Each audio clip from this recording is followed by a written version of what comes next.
Chapter 1960. None of the beastmen knew that they were only able to escape from Orgrimmar the first time because the Alliance let them off. If the Alliance wanted to, they could turn every Horde soldier into a flaming trapeze and fall from 10,000 feet in the air without parachutes. Report: the sniper fleet is requesting instructions. How should we determine which warships are the targets? Someone asked. There will be elemental markers in an hour. Understood. Duke dismissed his men and turned to look at the other magic mirror. On the other side, the Eridar twins were smiling obsequiously at their master. Duke ignored them. Are you ready? Yes, we are fully prepared. We won't fail. The Gemini answered confidently. There was no such thing as failure. The core of the Horde's pharaoh was the warlock. Warlocks want to enslave fiends, but every fiend that warlocks enslave is dealt with by the high-rank Void Lord Eridar Gemini. Even if the warlock was not a traitor, every demon around him was a traitor. This kind of insider was ruthless. Speaking of which, the warlock becoming the leader of the Horde's pharaoh was actually a sad story. Because Duque created the magic net and monopolized the 4 major elemental realms, the Horde's mages were defeated on the spot. Without being able to connect to the magic net, the Horde was already at a disadvantage among mages of the same rank. Furthermore, Duque had brutally cut off almost all the elemental passages to Orgrimmar. This was very difficult. The shaman also suffered together with his fellow sufferers. Since ancient times, the shamans relied on communicating with elemental creatures to survive. Every totem was actually a god-summoning talisman, to invite elemental creatures to help them. Duque's tyrannical monopolization resulted in only a small number of wandering elemental creatures remaining. Elemental creatures were proud and most of them did not care about mortals. Of the 10,000 elemental creatures that the shamans interacted with, perhaps 9,000 belonged to Duque. Of the remaining 1,900 would not care about mortals. That pitiful 1% had to be divided by a group of shamans. If this situation did not change, the Horde's shamans would go extinct sooner or later. If the elemental path couldn't be walked, then they could only rely on crooked ways to make a living, and warlocks were in high demand. Who would have thought that Duque would be able to eat from both sides of the law and the underworld, eating from the top and cheating from the bottom? Every warlock demon was a traitor. As a result, when the appointed time came, there were demons under the warlock's command drawing marks with shadow elements on every airship. In the elemental cannon team's mirror, the Alliance's scouting ship easily confirmed the target. The Alliance's fleet sneakily waited for the Horde's flying fleet to leave Pandaria and reach the Endless Sea before launching their attack. It was a night attack without any suspense. This time it seemed to be all bark and no bite. The Alliance fleet was firing crazily from 5,000 meters away. Apart from a few cannon salutes, most of the cannons were silently aimed at the airships filled with ordinary tribal soldiers. Bang! Bang! Rumble! The violent explosion shook the entire fleet. When Brainless Roar angrily ordered the ironclads to charge at the Alliance's fleet like last time and destroy it. This time it was a true miss. Trash. All trash. Brainless Roar's arrogance dominated him and he couldn't accept such a defeat. After dawn, what he couldn't accept was the loss of the fleet. Many captains reacted. The Alliance's cannons had accurately hit the hull of the ships in the dark, and most of them had directly hit the location of the ammunition depot. Most of the ships that were hit directly turned into fireballs in the air, and not a single survivor was left. It wasn't that there weren't amazing professions that relied on shield wall and other skills to survive. But below them was the vast sea, and in the sea was Vasht's marine army. No matter what kind of super warrior you are, drag you to the bottom of the sea and do whatever you want. Bastard! There must be a traitor in the great Orthodox Horde. They despicably told the fleet's location, allowing the shameless Alliance to lay an accurate ambush circle. This time Brainless Roar's brain unexpectedly worked and he discovered the truth of the matter. One of them. But so what if the traitors were exposed? Those demons couldn't wait for the warlocks who enslaved them to die. Even if they died with the warlocks without special soul-restraining methods, those demons could perfectly roll back to the twisting nether and resurrect. It was better than being a doormat here. Brainless Roar began to be paranoid. As they approached the Kalimdor continent, 100 kilometers southeast of Durotor, the Horde's aerial fleet was ambushed again. This time the Alliance finally shot down most of the Horde's airships, and in the end, Only less than 15,000 horde warriors could safely return to Agrima. Jaina asked Duque how this degree came about. Well, I can't let Brainless Roar be too strong, but I can't let him be too weak. If he returns to Agrima alive, all the beastmen will think of him as a deserter. To maintain his rule, he can't get rid of his most loyal Kukuran guards. Oh, it would be too fake if he only had the guards left, so I was merciful and left him about 10 ships of ordinary soldiers, 10 ships of mantismen and 10 ships of ancient demons. In the end, Duque added, they were shot with shotguns. Jaina rolled her eyes. So he's a piece of trash with broken arms and legs. In the last years of his rule over Agrima, Brainless Roar carried out his reign of terror to the extreme. If any beastman dared to say anything bad about him, a thief would immediately inform them, and in less than 3 minutes the Kukuran guards would arrive. The lightest punishment would be a beating and the heaviest punishment would be death. In this life, under the stimulation of Duque and the guidance of Yashaji's power, Brainless Roar became even more violent. For victory, every horde must obtain the power of Yashaji. The great orthodox horde, under the protection of the ancient god Yashaji, will become the ruler of this planet. In the King's Valley, Gurus, who had pulled out Yashaji's heart for public display, made such a declaration to all the horde's people. Oh, damn it. Ancestors above, I don't want to drink that black stuff. Haven't the beastmen suffered enough from the demonic blood back then? The beastman veteran who said this was immediately beheaded by the guards. Not only did the Kukuran guards arrest any opposition, but they also gathered all the horde's members and formed a long line to drink Yashaji's black water. Gurus, who had already lost his mind, felt that this was too slow. He ordered people to put Yashaji's heart into a huge cage and soak it in the raging river opposite the west gate of Agrima. At this time, there were at least 1 million horde refugees living along the raging river. Chapter 1961. Thrall couldn't sit still. He couldn't receive news from the Alliance. As the former chief, he hadn't abdicated for long, so he still had a lot of information channels. The Alliance didn't prohibit these channels. When an orc warlock who followed him to Stormwind City told Thrall about it, Thrall was completely shocked. Pa! The human book he was reading fell to the ground. Thrall stood up absent-mindedly and read the note the warlock handed him over and over again in disbelief. Isn't this history going backwards? Why are there still orcs who believe that kind of nonsense after more than 30 years? 35 years ago, Nazul bewitched the orcs, saying that the Draenei wanted to destroy the orcs. Then 3 years before the Dark Portal Ghoul, Dan jumped out and bewitched the orcs to drink the demon's blood, which led to the Great War with the Draenei. The war ended with the orcs' victory, which also stimulated the orcs' ambition.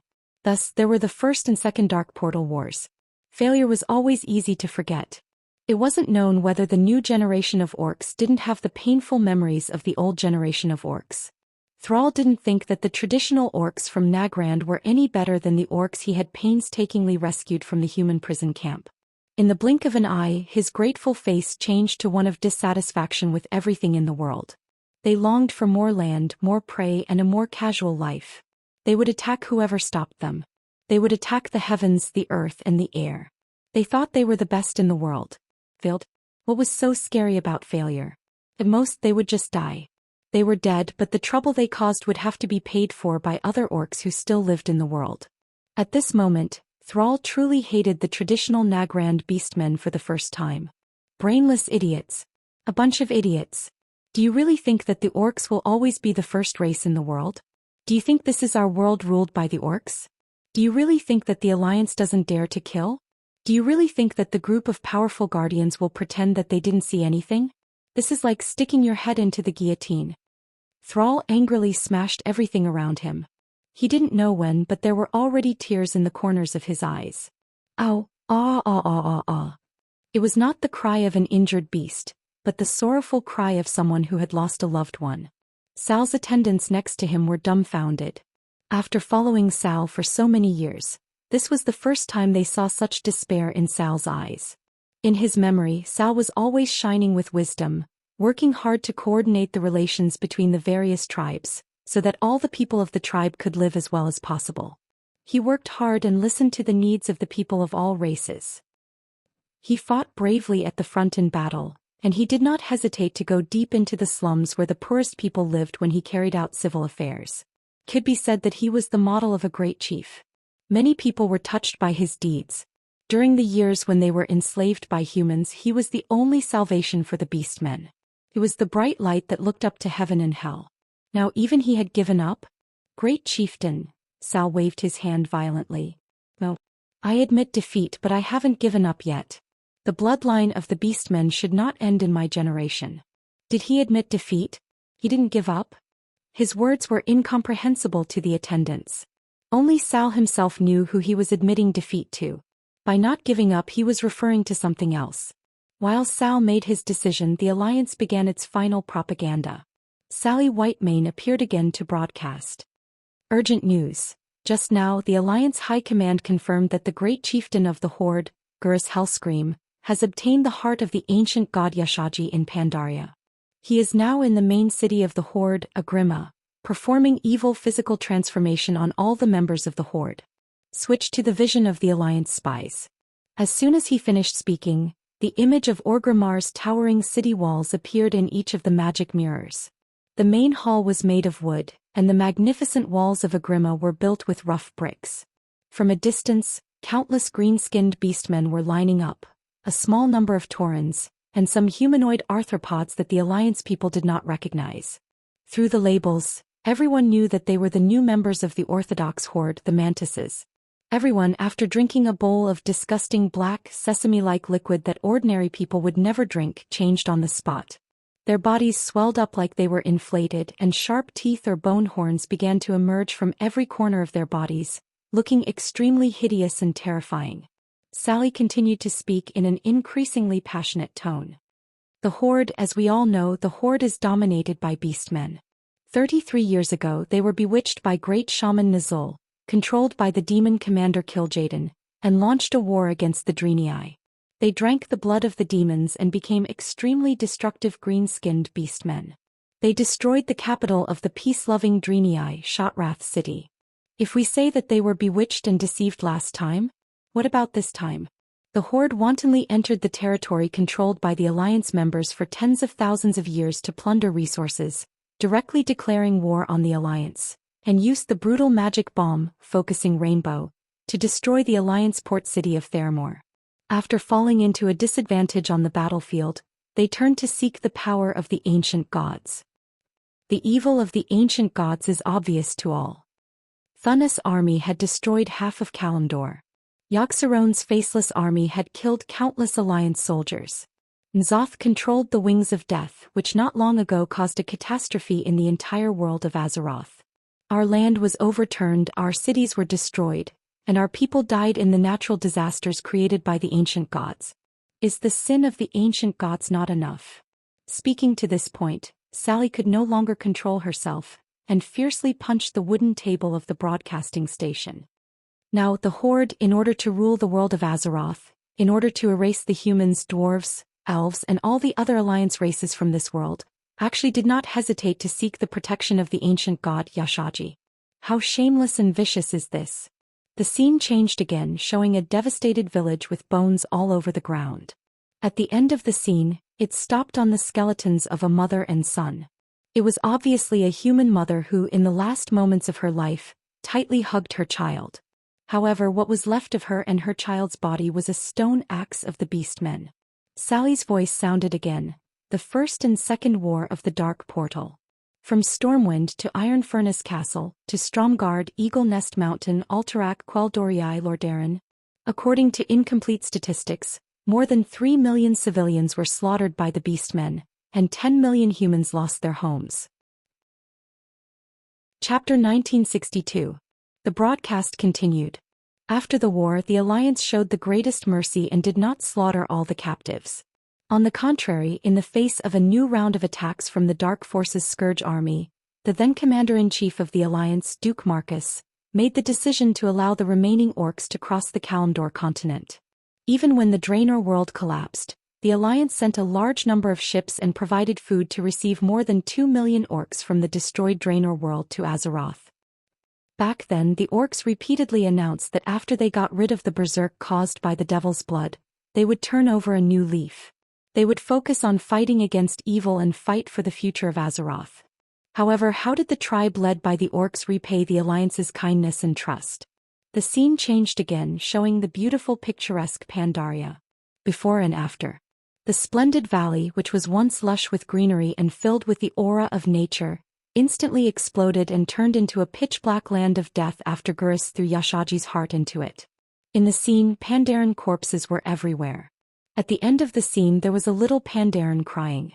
That cute appearance that transcended the aesthetic standards of the race, those clear black and white eyes, and that pitiful and tragic expression instantly struck the hearts of every audience.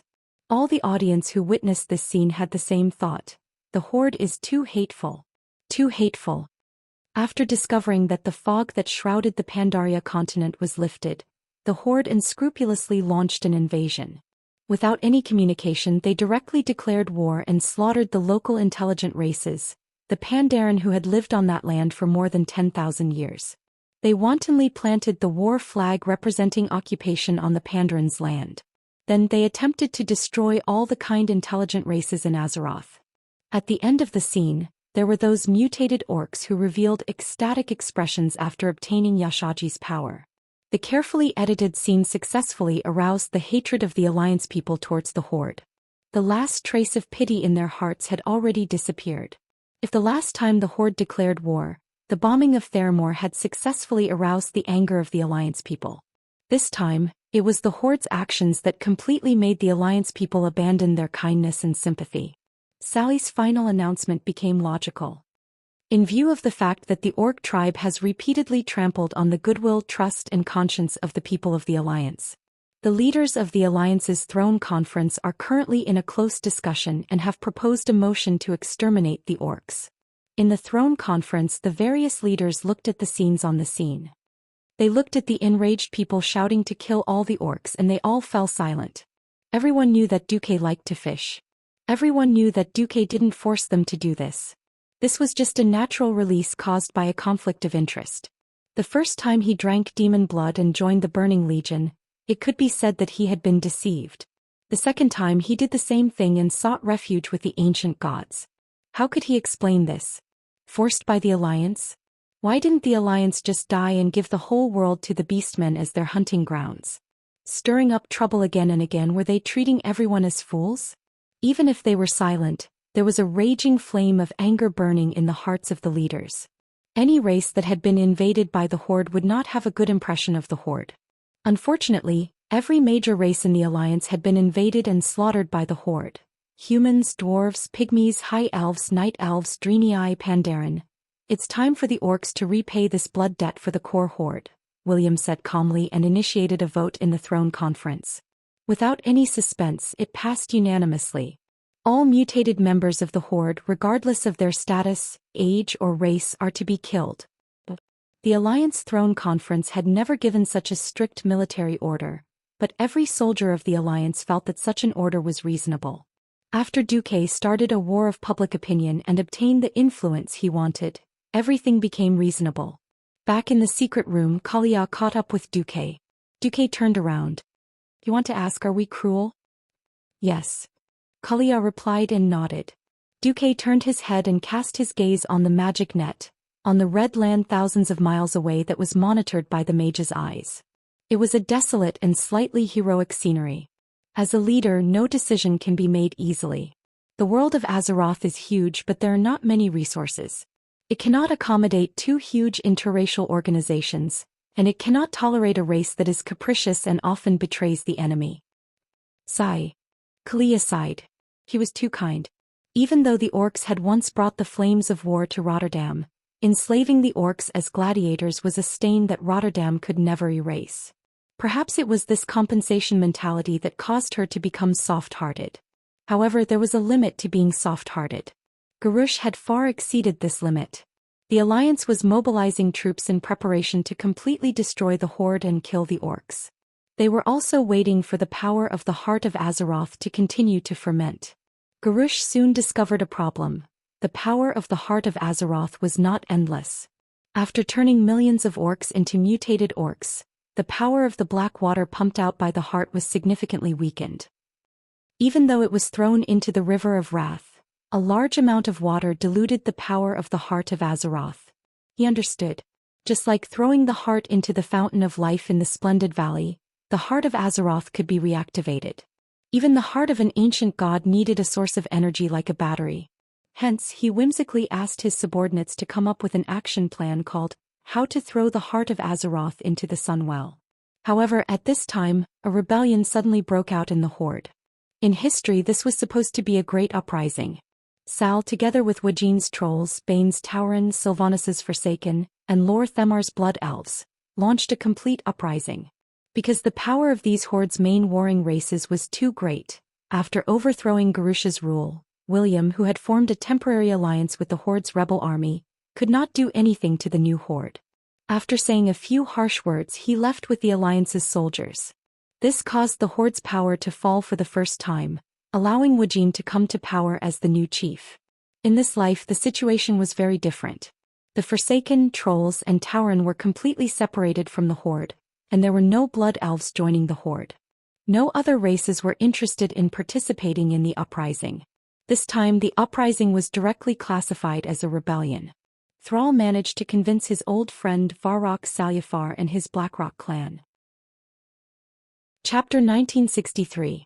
The Blackrock clan was the most affected by the Beastmen being led astray. Among the three major clans of the tribe, the core clan that pushed for the interstellar expedition was also the Blackrock clan. It was also because most of the people of the Blackrock clan came out of the prison camps. Not only were the Blackrock warriors captured, but there were also many Blackrock beastmen who were born or grew up in the prison camps. Therefore, they were extremely disgusted with drinking things that belonged to demons or evil gods. Unfortunately, the flag they raised was regarded as a flag of rebellion. Due to the great disparity in strength between the two sides, including the Frostwolf clan who responded to Thrall's call, many beastmen who rushed over after hearing the news of the uprising were extinguished before they could reach the Trial Valley of Durotor where the rebels were located.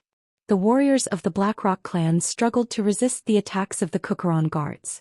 However, just like how the demigod Cenarius couldn't withstand Grom Hellscream's frenzied attacks and couldn't even use his divine power, the warriors of the Blackrock clan couldn't withstand the baleful aura of the crown guards who had been strengthened by the power of Ashoka. Magatha Grim Totem brought an entire group of Tauren shamans and more than 500 warlocks to fight against Thrall. After a night of fighting, Garush announced that his guards had successfully defeated a rebellion and captured the rebel leaders, the former chieftain Thrall and warlord Varrock Salyafar. The warriors of the Frostwolf clan who received the news sped towards Agrima. Unfortunately, Gurus was already guarding against the Frostwolf clan. He directly sent an army of 100,000 led by the Warsong clan in an attempt to wipe out the Frostwolf clan. Seeing that the situation wasn't right, the Frostwolf clan broke through the encirclement and hid in the abandoned Razor Swamp. Originally, Garush had planned to hold a grand execution, using the execution of Sar and Varrock as a declaration of his great power. The alliance unknowingly launched an all-out attack. Woo woo, a shrill air raid alarm sounded in Agrima. 15 years after the Dark Portal, Thrall of West Kalimdor didn't expect that the alliance's technology would develop to such a terrifying level in just a dozen years. Agrima's location was quite good. To the west was the turbulent River of Wrath, and upstream was a dangerous canyon, so there was no need to worry about the water source being cut off. It was a full 100 kilometers to the east before they reached the coast. They didn't have to worry about the Alliance landing on land and going straight in or being bombarded by the Alliance's ships. To the north were towering mountains that even birds could not cross. On the contrary, the beastmen were experts in mountain warfare. The beastmen's superiority over the humans in mountain warfare had been proven through the two battles at the Dark Portal. In the tribe's imagination, the real enemy would only come from the south. That was why the main gate of Orgrimmar, which faced the southern plains, was the most majestic and sturdy. Whether it was Sal or Brainless Roar, no one knew the original history. Under normal circumstances, Azhara would have been taken over by the Goblins' Rustwater Consortium. The Horde would open up a narrow and dangerous path from Orgrimmar to Azhara, merging the two areas together and making it even more difficult to attack. No matter which direction they attacked from, they would receive support from other places. However, the Horde would never know how many years and how many things Duque had prepared in order to conquer Agrima. After defeating the Burning Legion led by Archimonde in the Battle of Mount Hyjal, the Alliance had occupied Azhara first. Even if Azhara and Agrima were separated by tens of kilometers of towering mountains, it didn't matter. The key was that the source of the River of Wrath was in Azhara. Technically, the source was at the junction of Mount Hyjal, the Land of Fire, and Azhara. It didn't matter because all three areas were under the control of the Alliance. The amount of water in the River of Wrath was shocking. Just blocking it would only turn it into a dammed lake, causing Azhara to flood. If it didn't flood this place, it would destroy some Alliance territory. Duque had used bulldozers and other engineering teams early in the morning to open up two artificial rivers in Azhara. One was obvious. It would directly lead into Grey Valley and increase the amount of water in the forest. As long as it was used properly, the conservative Grey Valley could recover faster. The other one was dark 50 meters wide and the deepest one was 15 meters deep. After this artificial river was built, it had never been used. It was announced that it would be a maintenance plant for the flying fleet, but after the plan changed, it was shelved. They even built a series of huge factories on the river.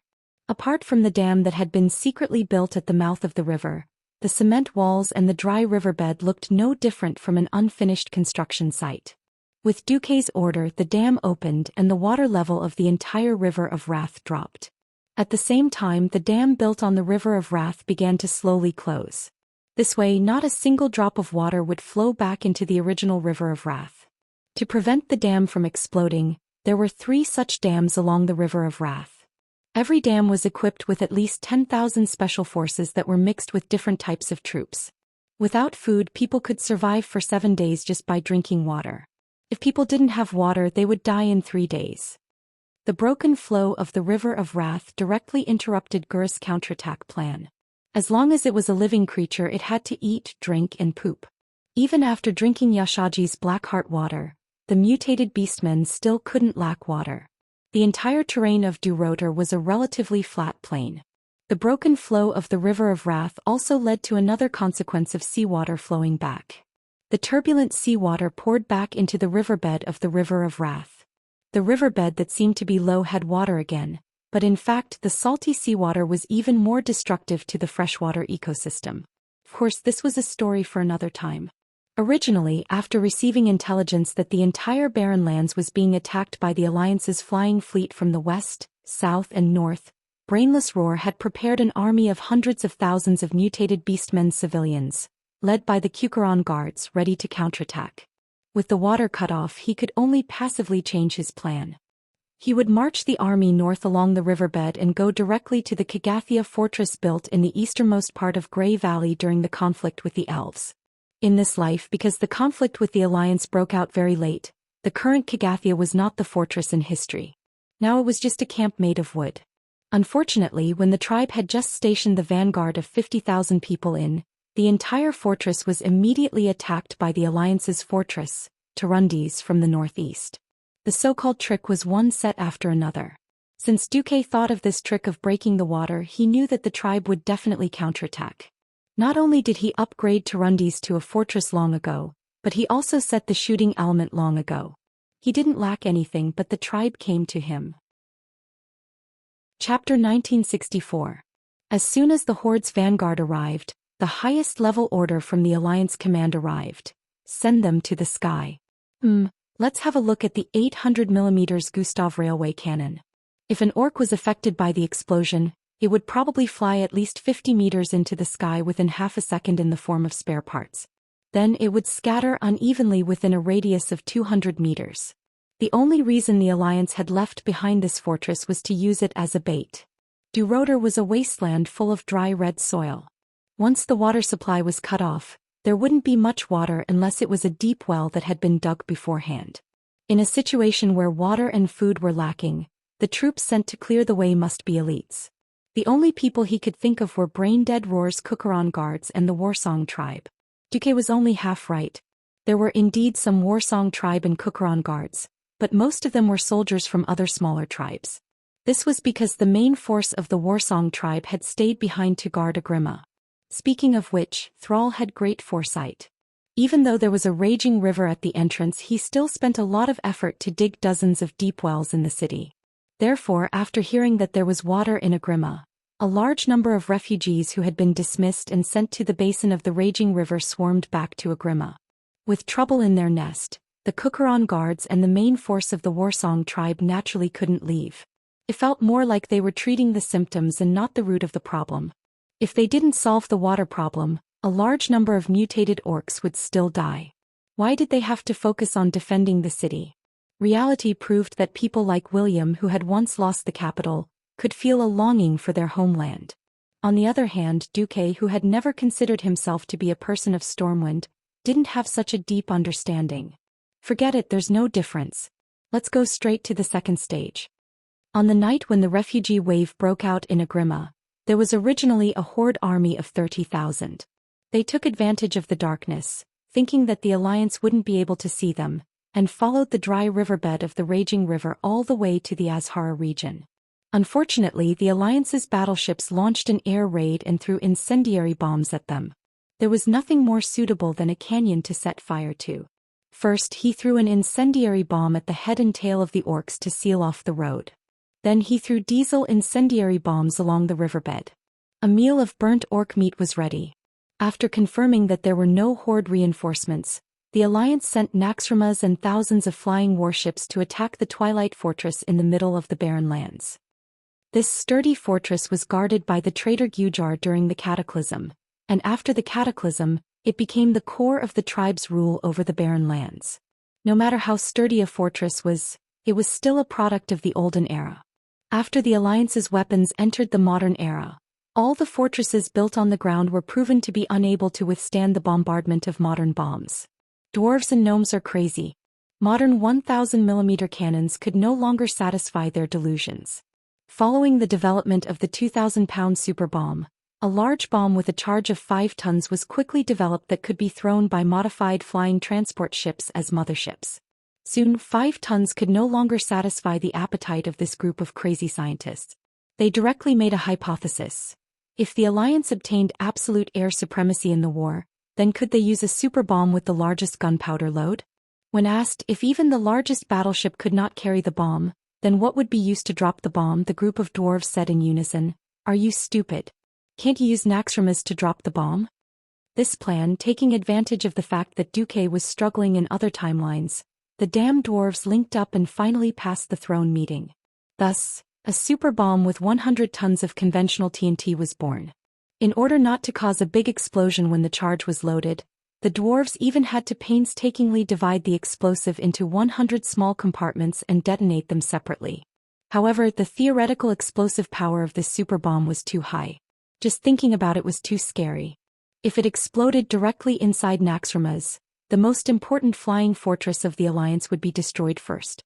In a rage, William ordered Jurban to add a bomb compartment outside the lowest outer deck of Naxxramas. If anything really happened, at least it would not be able to penetrate the outer armor of Naxxramas. It was not difficult to add a bomb compartment, but if such a large bomb was hit, it would still explode.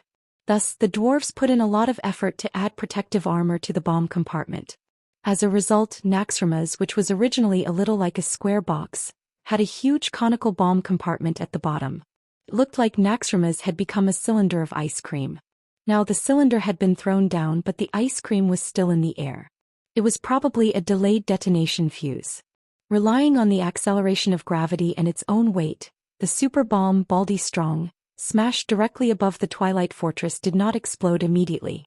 However, under the huge impact, it smashed through at least 10 floors in a row. When it reached the middle and lower parts of the fortress, there was an explosion. Fiery red flame patterns appeared densely on the black stone walls of the fortress that was filled with an ominous aura. Countless fire dragons began to erupt from every hole in the fortress. When a huge amount of flames leaked out of the fortress, the flames once again gathered into a huge cloud of fire, forming a destructive flame shockwave that spread in all directions, sweeping across the entire Great Rift Valley oasis. The huge fortress seemed to have suffered a terrible earthquake at this time. The fortress, which was more than 2 meters thick, was as fragile as sand. In less than 2 seconds, the whole fortress collapsed layer by layer like dominoes. Boom! Amidst the continuous roars, the fortress completely collapsed like a landslide. The sea of fire was pushed further away, and the whole area was under the flames, making creaking sounds. In order to block the offensive of the Alliance, Brainless Roar had painstakingly arranged an army of more than 300,000 orcs in the Twilight Fortress. Relying on the Twilight Fortress, they had built large and small blockhouses and positions. Despite the lack of air force, Brainless Roar firmly believed that the Alliance's infantry would bleed to the last drop of blood in front of this fortress. Because when he led the army to attack here, he also paid a heavy price. What made Brainless Roar angry was that the Alliance did not play by the rules at all. After clearing out the weak air force of the Horde, they directly let Naxxramas fly up to the Twilight Fortress and lay an egg. They directly blew up all the ugly orcs with a big bomb. In fact, this super bomb completely shattered Brainless Roar's fantasy. Chapter 1965. In Brainless Roar's imagination, this batch of 300,000 orcs could buy him at least half a year's time. Back then, the Twilight Fortress controlled by Google was not afraid of fire, nor was it afraid of the boulders of the catapults. It could only be filled with human lives. When the corpses of the Horde warriors filled every winding branch of the fortress, and even the Twilight believers did not have time to clean up the corpses, the Horde finally conquered the place. After all, the Forgotten Ones were still members of the Horde at that time. Google had ordered Dranos to resurrect every Horde warrior who had died in battle and fight for the Horde again. Sadly, Brainless Howl's lack of intelligence limited his imagination. He had never imagined that the Alliance would have such a big bomb. Street fighting? Not possible. Unless it was absolutely necessary, who would let their soldiers fight in the narrow passageways of the fortress? That was a standard example of one man holding the pass against 10,000 enemies. Even if the Alliance had a large number of new Pandaren monks, they could not be used like this. Things can be solved with bombs. Don't King give me infantry. Our righteousness and strength only exist within the range of the cannons. This was how Duke lectured. The Alliance's use of a big bomb to destroy the Twilight Fortress caused the orcs to have a psychological collapse. Originally, when Naxxramas, which seemed to cover the entire sky, arrived above the fortress, most of the orc defenders had already felt that something was wrong. When the fortress collapsed, the orcs, who were known for their courage, actually deserted. Countless orc soldiers ran out of their hiding places in the bunkers or wooden towers. They screamed loudly and fled in all directions just to get away from the explosion. It was a little too late. The bunkers closest to the fortress were all affected. The Twilight Fortress was not a fortress in the traditional sense. It was built by Google using a large amount of earth elements from the deep rock continent. The purity and content of the earth elements were far beyond the imagination of mortals. The Horde did not know that such a strong fortress actually needed a large amount of earth elements to replenish on a daily basis. As Nesario died, Therazane, the Stone Mother, had already secretly extracted a large amount of earth elements from the Twilight Fortress. This made the Twilight Fortress even more like an empty shelf. Although it was an empty shelf, at least the mass of the fortress and the volume of the stones were there. When it was blasted away, the effect caused by the collapse of this terrifying fortress, which was over 100 meters tall, was simply on the level of a landslide. Within 100 meters of the fortress, all the orcs were buried alive, and everything within 1,000 meters was affected by the flames of the explosion. Those who were nearby, even if they were hiding in bunkers, as long as they did not completely isolate themselves from the flames, they would immediately be burnt to a crisp by the all-pervasive waves of fire. Those who were further away were also burned by the flames. Naxxramas left after making a simple assessment of the damage. It headed northeast to meet up with the Dalajan and put on another show in Orgrimmar. As for cleaning up the battlefield, there was no need. The traditional method of excavation was too time-consuming, manpower, and resources. Other than the Alliance infantry, there was a vassal race that cleaned up the battlefield very cleanly, and that was the Karaji insect people. Be it the descendants of the burrowing bug Oro or the bug men who were adept at digging holes, they were the best choice to deal with the enemies underground. There were some things that the Alliance didn't want them to do. The orcs of the Twilight Fortress had not yet mutated. If they rashly started a massacre, especially by letting ordinary human soldiers do it, there would always be some Virgin Mary-type guys who jumped out. The insect magic was good, and if anything happened, one of the insect leaders would take the blame. If they were really pushed, they would say that they were not strict enough. Then there would be a Zerg leader who cut his belly to apologize. Anyway, the most important thing in the Karaji insect people empire was the twin emperors. The emperor was fine, and it didn't matter how many bugs died below. There were almost no tribal refugees in the entire barren lands. All the refugees ran to the vicinity of Orgrimmar. The rest were nothing more than cannon fodder that brain-dead Roar tried to use to slow down the alliance. Bunkers and medium and small fortresses were all over the barren lands. This would not be the goal of Naxxramas and the other main forces. The alliance, which already had detailed intelligence, sent squadrons of different sizes to sweep according to the size of each target, and arranged for mobile forces to support them. Bang! Amidst the roar of artillery, one fortress after another was blown into the sky. If it weren't for the splattered flesh and broken limbs in the eyes of the Alliance soldiers, this was the simplest live-fire training. It had to be known that in training, in order to simulate the environment of artillery bombardment in a strong wind, the Alliance deliberately let the captains of each training ship drive the ship as if they were drunk, shaking and tilting. The Alliance's standard was to have no less than 30% of the shells hit within a radius of 100 meters of the target area at a distance of 5,000 meters. Even with all kinds of auxiliary equipment, things like artillery bombardment could only be learned through a lot of live-fire training. Over the barren lands, the wind was often only level 1 or 2. The dry landscape good vision and the wind was not strong.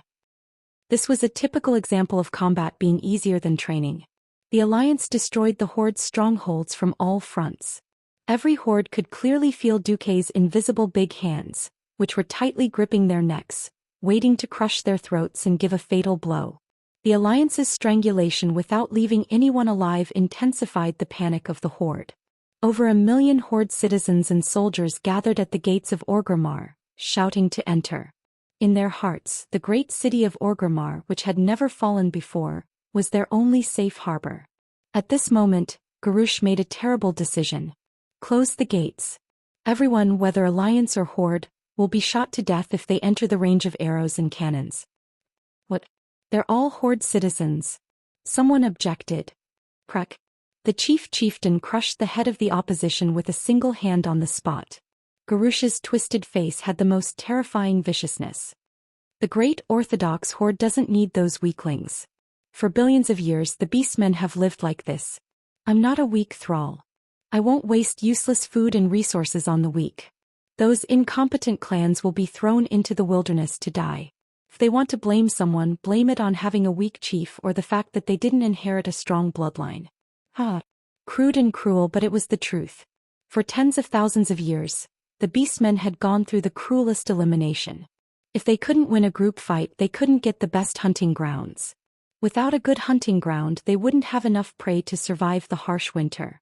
If they couldn't survive, they would either destroy the other clans for resources, or die tragically under the fierce power of nature. This was the traditional beastmen, a typical beastman who followed the law of survival of the fittest. No traditional beastman found Garrosh's words wrong. Chapter 1966.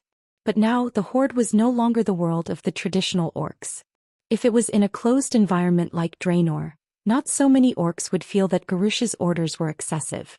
After the Great Migration from the increasingly scarce resources of Nagran to the wider Kalimdor, the traditional orcs' views had actually begun to change under the guidance of the former chief, Thrall.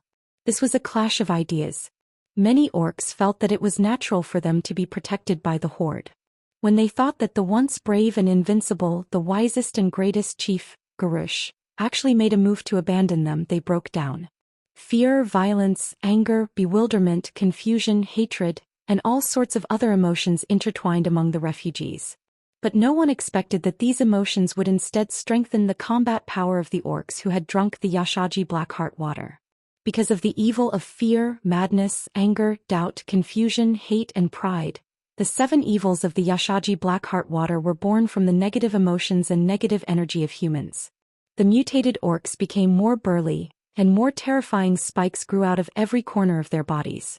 This scene stunned the top leaders of the Alliance, and even made Tyrion Fordring, who had once opposed the massacre, speechless.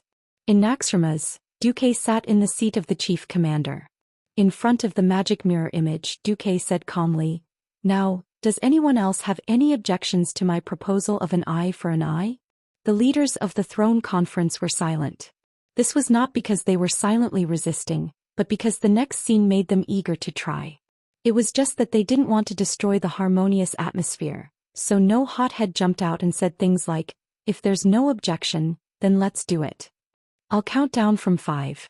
Those who object, please provide sufficient reasons. If there are no objections, then it will be regarded as a unanimous vote by the throne meeting. Duque announced, 5, 4, 3, 1. I, in the name of the chief commander of the alliance, announce the execution of the operation to destroy Orgrimmar. Operation Code, Focusing Rainbow. It didn't matter if the focusing rainbow, in this life, was provided by the alliance. The cruelty of the weapon was not the fault of the weapon itself, but the fault of the person who pressed the firing button and made the decision to use the destructive weapon. It was Garrush who had tried to destroy the alliance, and it was the will of the entire tribe who had elected Garrush to become the great chief. Now Theon's emotions were extremely complicated as he watched the innocent orc populace mutate under the influence of Garrus, using the people's negative emotions to catalyze the mutation. It was too late. Perhaps they were once innocent. It was precisely because they wanted to become more relaxed and follow a powerful leader without thinking that they could simply obtain more territory and resources and live a better life that they wanted, in the end had the opposite effect. By believing in the brainless roar, not only did he not gain more, but he also lost himself in it. Everyone could see that this level of mutation was not something that could be changed back after 8 to 10 years in the prison camp. This was a completely different kind of evil creature that could not be saved. The Alliance's action to destroy Twilight Fortress shocked the entire tribe. When Garrush realized that it was impossible for him to hold on just by relying on defense, he finally unleashed another move. Mantis Man. Since ancient times, there had always been some races that were obsessed with the power of the ancient gods and refused to repent. For example, the Faceless or the Mantis Man. In a surveillance image brought by the Magic Network's connection to the Mage's Eye, it was as if a horror movie was playing. Whoa, gulp gulp. With a strange sound, a Mantis Man was transforming. This 3-meter-tall Mantis Man not only swelled like a balloon, but his pair of scythe-like forelimbs were F***king turning into scythes. The green biological blades had a frightening luster. It seemed that this guy was stimulated by the power of Yasha and was strengthening in all aspects. A simple change in size wouldn't bring any threat to the Alliance. As for the qualitative change, that was another matter altogether. Faster thief. What the hell is this? Bulang Bronzebeard burst out cursing. In the image, the enlarged Mantis Man began to grow wings. The rather transparent green wings had the structure of a cicada's wings. Not only the wings, but the entire Mantis Man's back was transforming and evolving, producing the back muscle tissue unique to flying insects. Whoosh, whoosh, buzz buzz buzz. From the initial fan-like flapping to the high-speed flapping of hummingbird-like wings, it only took 2 to 3 seconds to accelerate. However, the huge Mantis Man leaped into the air and darted into the sky. We're in big trouble. William was the first to frown. Yes, faster than all the air forces we have now, Cudrin Wildhammer concluded. Cudrin Wildhammer, the commander of the Alliance's air force, concluded and added, "Damn it, only my Scarlet can keep up with these flying mantises' movements." The Alliance leaders made noises as if they were having a toothache. If it's just the Air Force, I'm afraid only the Dragon Army can deal with them, right? At this moment Duque said, "Jaina Kale, that's don't look with mortal eyes, use the elemental eyes." Finally, the two Pharaoh of the Alliance saw it. As expected, Kale, that's confirmed Duque's judgment. That's the shadow elemental energy line connected to Yasha's heart of Yasha, Jaina followed. There's no time to hesitate. Let's go directly crush them and end everything. Duque made the decision. Everyone was amazed by the awesomeness of the ancient gods. In a sense, they were the true masters of biochemistry. They could always use their evil powers to create a bunch of messy biochemical combat weapons. Those things might affect the appearance of the city, but their combat power was very strong. In fact, this also proved Duque's judgment. When the Alliance's air fleet encountered this batch of enemies that could fly up to 80 kilometers per hour and had abnormally high mobility, everyone was clearly not used to it. Although the air fleet lined up in a neat three-dimensional formation and used dense cannons to block the attacks of the flying mantises, the effect was not very good. Hundreds and thousands of flying mantises broke through the dense formation of anti-aircraft cannons and killed their way into the gaps between the ships. Although this was included in the training for the enemy's invasion, the Alliance's air fleet still encountered various problems. For example, they did not dare to shoot at the enemies between the anti-aircraft cannons and friendly warships. When they saw the flying mantises on the deck, they actually forgot to switch weapons and foolishly tried to turn the anti-aircraft cannons around, resulting in them being killed on the turrets. Those flying mantises could even use their sharp sickle forelimbs to cut through the protective armor of the destroyer while flying at high speed. Fortunately, at the critical moment, Queen Sylvie, who could not stand it anymore, decisively summoned the Wind Elemental Army into the battle. Chapter 1967. If it had been the previous two critical times, such as during the Wrath of the Lich King period, perhaps the flying mantis would have been useful. Now let's just forget about it. The Alliance's anti-air cannons might have been broken through. In fact, this was only the outermost circle. A mature commander would never allow his army to lack layers and buffers. If he had to link all the troops together and trap all of them, then this commander could be shot. Not only the outermost circle was affected, but also the newbie troops, which were mainly rookies. Think about it, the Wrath of the Lich King and the Wings of Chaos were so coherent. How long had it been since then? Less than 10 years. Most of the veterans who had experienced the last two wars were now lieutenants and sergeants. With them leading, how weak could the Alliance fleet be?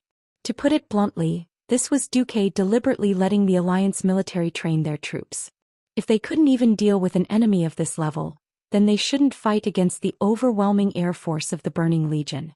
Since they were going to lose anyway, they might as well cut their throats and die a clean death. The Wind Elemental Army entered the battlefield, but they didn't participate in the battle. Thousands of huge wind elementals hovered in the air and stared at the front with their dark and unclear eyes. This was the way the military bigwigs expressed their dissatisfaction. Can you little bastards do it? If you can't, then let's go. The veterans who were middle and lower-ranking officers in front of them immediately lost their composure and started cursing loudly. Noob. They're already in front of you. What are you waiting for? Change your weapons. Are the rocket launchers in the turrets just decorations? Idiot. Can't you cover your teammates and shoot their butts with the anti-air cannons if you can't hit them? Trash. All of you are trash. This is your last chance. If you can't form an AA anti-air firepower net, then get the F***CK back to the reserves and your official establishment will be revoked. After Duke became the commander-in-chief of the Alliance, he spent 15 years to make the entire Alliance flourish. Not only did he adjust the Alliance to be able to switch between the two economic forms at any time, but he also greatly improved the status of the Alliance soldiers. Those who had served in the army, as long as they retired normally, not only would they be able to take care of the old, the weak, the sick and the disabled, but they would also receive all kinds of enviable benefits. After retiring from the military, there would be all kinds of free skills training. After completing their studies, they would be assigned a job. As long as they didn't slack off on purpose, they would be guaranteed a salary that was 30% higher than the average salary in society. Apart from that, there were other benefits that could be accumulated. Different bonuses were distributed according to the rank of the officers and the battles they had participated in. For example, those who fought against No Cent would receive No Cent mining dividends, which could be distributed until the soldier died. During the Cataclysm, those who fought in the Dragon Slumber Temple received the Twilight Dragon Leather Company limited share dividends. Once you get married, you can enjoy tax deductions. In principle, as long as the child was healthy, it wouldn't cost much for the child to grow up to 18 years old. The Alliance's allowance covered most of the expenses. The worst part was that the Alliance encouraged soldiers to marry 2 wives. Du, who had a guilty conscience, signed a special decree. Active and retired soldiers who married 2 wives and had 4 or more children would receive special subsidies. It was a monthly subsidy that was enough to make ordinary people envious. Children can be raised until they reach the age of 16, when they gradually reduce to a reasonable level. At the same time, the Alliance definitely didn't raise lazy people. If a retired soldier had the ability to work and was under the age of 60, he didn't want to work and had money to spend. Sorry, all the subsidies would not be issued. It was this multi-layered blessing of glory, responsibility, and welfare that forged the lofty status of the Alliance soldiers today. As soon as he said that they should go back to the reserves, the recruits were suddenly shocked. Then, as if they were on steroids, they began to perform exceptionally well. Bang, bang, bang. The 2 barrels of the twin 113mm anti-aircraft cannon roared. This large-caliber anti-aircraft cannon had the longest range, the highest muzzle velocity, and the strongest destructive power among today's anti-aircraft cannons. As long as it was hit, the 5-meter-tall mantis would be like a kite struck by a machete. It would be directly torn apart in mid-air, turning into smelly limbs and flesh. 22222. The new improved version of the twin 40mm Bofors SCG anti-aircraft cannon had a super high firing rate of 0.8 seconds per round. It was the pinnacle of today's Azeroth military industry. This kind of anti-aircraft cannon with a shorter range was responsible for creating a terrible metal storm in the air within a 2-kilometer range, turning all the approaching flying mantises into pieces. The more the anti-aircraft cannons got into the zone, the more daring they were to shoot. There were even some guys with excellent artillery skills who dared to shoot the dead zone between the ships. As long as it wasn't aimed at the upper deck of their own ship, the 40mm anti-aircraft cannon couldn't penetrate the thick side of the ship. Instead, it could kill the mantis that was about to reach the ship. Of course, there were also people who would take care of the mantis that actually reached the ship. After all, this was a world where magic and technology coexisted. On every Alliance warship, there was a counter-assault team with different levels of professionals in proportion to eliminate the enemy powerhouses that reached the ship. The mantis that was on steroids could be considered powerhouses for the time being. At the very least, ordinary Alliance soldiers who only knew how to use guns and cannons couldn't deal with them. Seeing that the Alliance's rookies had finally stabilized the battle line, Queen CIA's cold expression softened a little. She hooked her finger behind her and her third sister immediately understood. The Queen has ordered the 4th and 5th Wind Elemental Legions to temporarily retreat. The defeat of these creatures that could already be called mantis demons, and the incomparably pitiful horde airships that were forced to fight by the brainless roar in the sky above Orgrimmar turned into fireballs and crashed. This made the horde like a vicious dog that was forced into a corner and could only bark frighteningly, unable to do anything else. The last step of the focusing rainbow operation.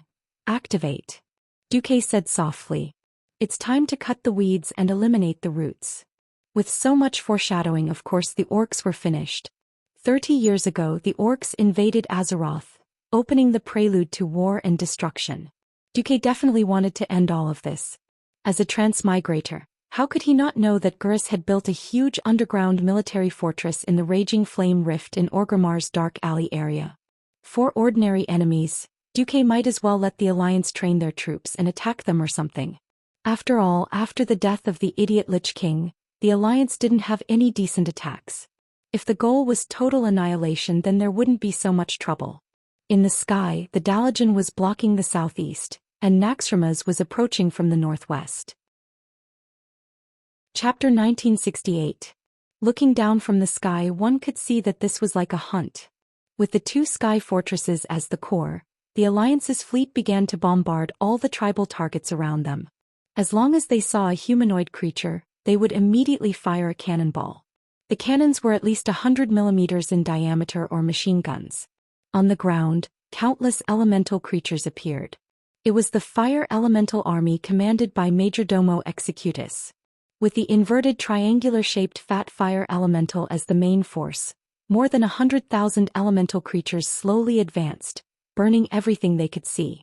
The Alliance finally sent inland troops, allowing Agrima's mutated orc army to finally have a place to fight.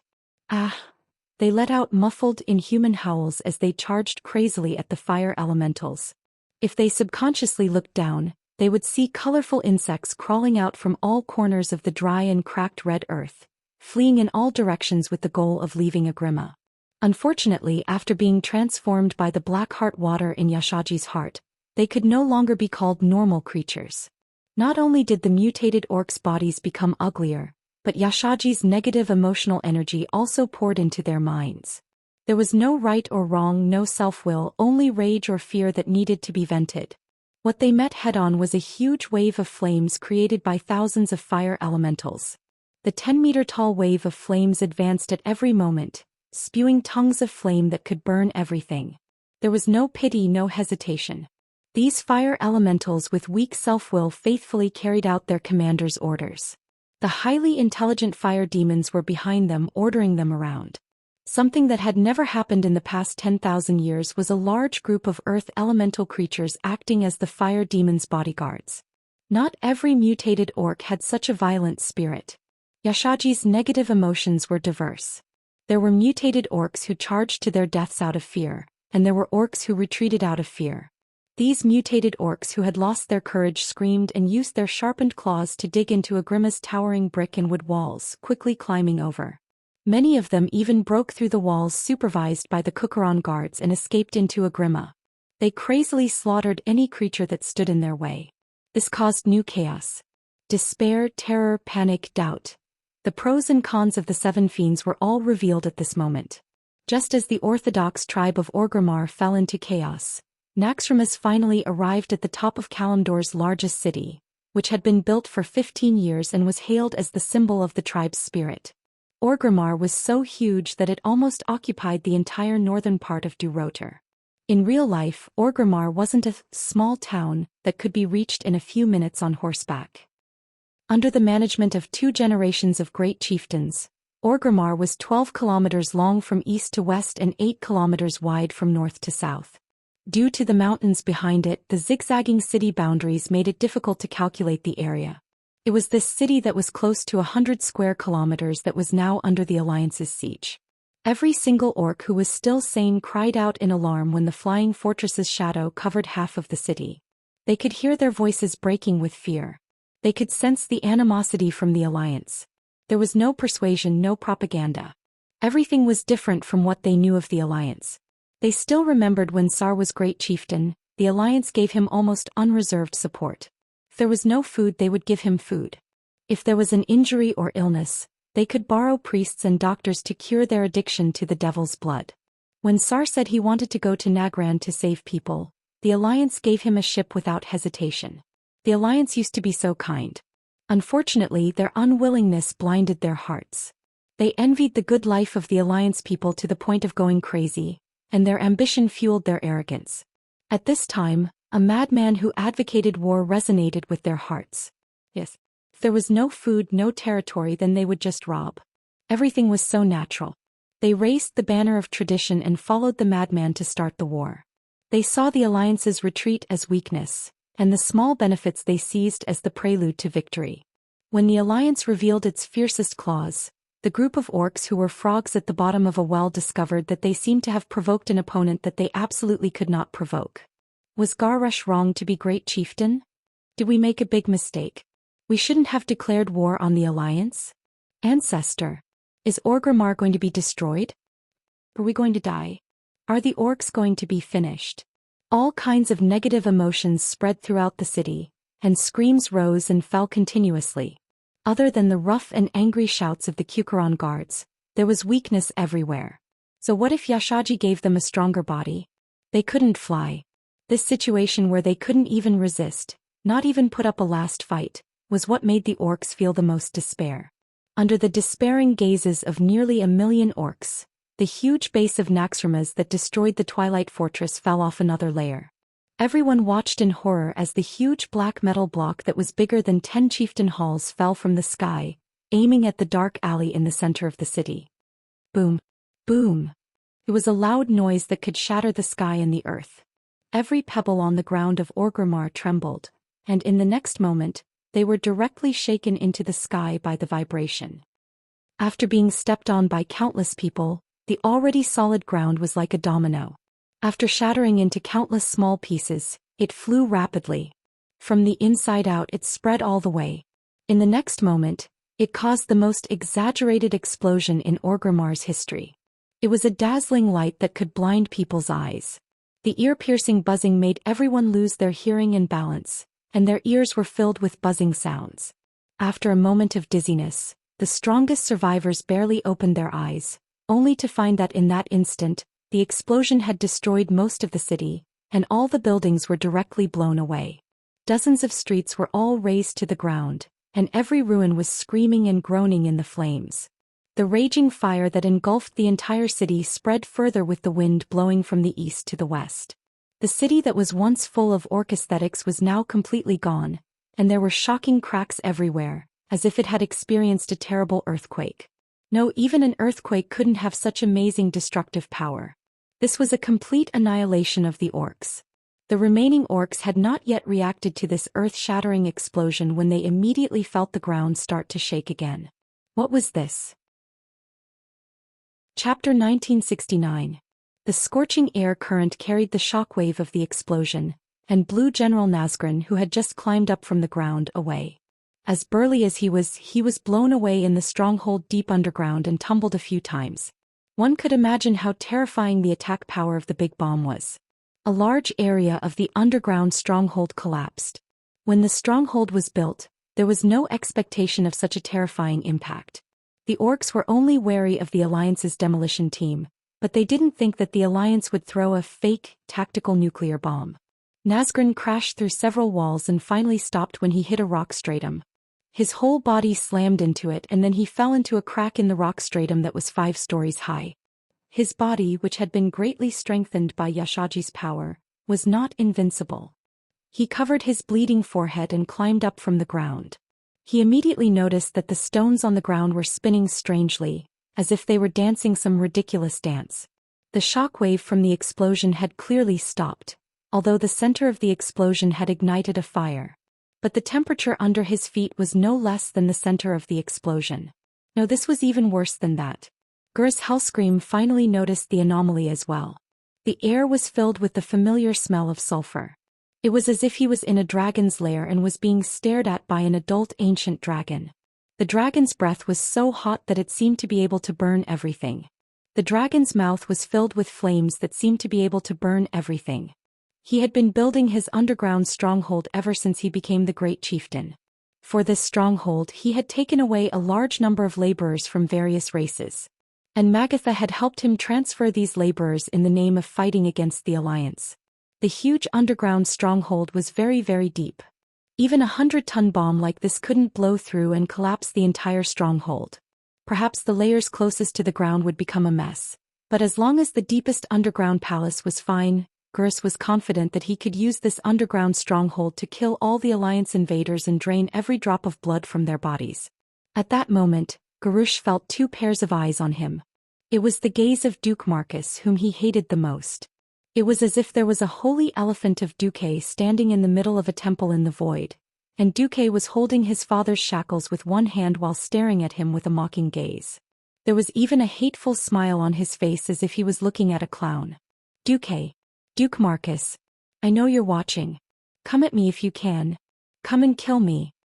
The Ququeron guards looked at their boss, dumbfounded, as though they had gone crazy for no reason. In fact, it seemed to everyone that Garush was a little jumpy lately. This time it was different. A voice really came from the void. It was the voice of their strongest enemy. Kill you? I will. But I'm not interested in crawling into a rat hole and pulling out such a dirty person like you. Duque's voice rang out. It sounded like an ethereal voice coming from a tall building in the morning mist. It was full of hallucinatory colors, but every word was clear. What? You dare to call such a majestic fortress a rat hole? The brainless roar exploded. Duque did not answer him. Instead he mocked, you know what? When a ship is about to sink, the first thing to run out is definitely a rat. Hey, what do you mean? Answer me. You bastard Duque. Garush roared angrily but received no response. No, that was not entirely true. Duque responded in another way. Rumble. Rumble. The entire Orgrimmar trembled. Even the entire mountain range that Orgrimmar was attached to was trembling. The terrifying heat began to scorch the lowest level of the underground fortress. So hot. So hot. The Ququeron guards who drank the Yasha Blackheart water were not immune to elemental damage, nor did they completely cut off their sense of pain. They were still living creatures. They could be hurt, afraid of pain, and they could die. When the lowest level of the underground fortress was torn apart like a fragile biscuit by the sudden appearance of the underground camp, Duque's trump card finally showed its brilliance. Bang! It was lava with a temperature of nearly 1,200 degrees Celsius. And it was definitely not normal fire elemental energy. The flames were violent and the temperature was as high as 8,000 degrees Celsius. Not good. Run. If we don't run, we'll be burned to death. If it was any other situation, perhaps the brainless roar would have killed a few deserters on the spot to warn the others. Unfortunately, in the face of such unreasonable heat, if they did not want to be burnt to a crisp, the only way was to run. Just as Duque had mocked, they ran towards the ground. At this time the brainless roar finally understood how Duque had done it. No one would have the imagination to imagine that the Lord of Fire Duque would be so generous. Duque had directly pumped a large amount of lava from the Land of Fire south of Mount Hyjal through a tunnel dug by Oro's children, through half of Azhara and into Agrima. If Duque was a true god, perhaps he would have done what the will of Azeroth had done and used the lava from the deepest part of the planet to destroy Agrima. Unfortunately, Duque was not, so he could only settle for the next best thing and use the lava from the Land of Fire to destroy Agrima. The earth rose in the midst of the rumbling. The tribesmen in the ruins of Orgrimmar did not die immediately. Like the snakes, rats, and ants, they desperately tried to escape the city that they wanted to protect with their lives just a day ago. They screamed and cried. They could not bear the sorrow, pain, and fear in their hearts. In the face of such an apocalyptic disaster, the power of mortals was so insignificant and powerless. Bang! Bang! Bang! A new crimson mountain replaced Orgrimmar. It grew taller and taller, spewing lava and thick black smoke in all directions. The lava that flowed out of the volcano destroyed everything in its path, whether it was the once majestic palace, the sturdy city walls, or the lifeless bodies. After dropping the bomb, Naxxramas, the Dalajan, and the Alliance fleet had already left the sky above Agrima at full speed. The nearest airship was 3 kilometers away from Naxxramas. At this time, almost all the big shots of the Alliance had gathered in Naxxramas. They were not projections but in person. Everyone had come under Duque's invitation to witness the destruction of the Horde. Duque's gaze seemed to look beyond the present and into the future. His voice was filled with a sense of holiness and determination. Once, Agrima represented the rebirth of the Orcs, the rise of the new Horde, and the freedom from the control of the Alliance. In the past, strong enemies were waiting and the Alliance had no chance to act.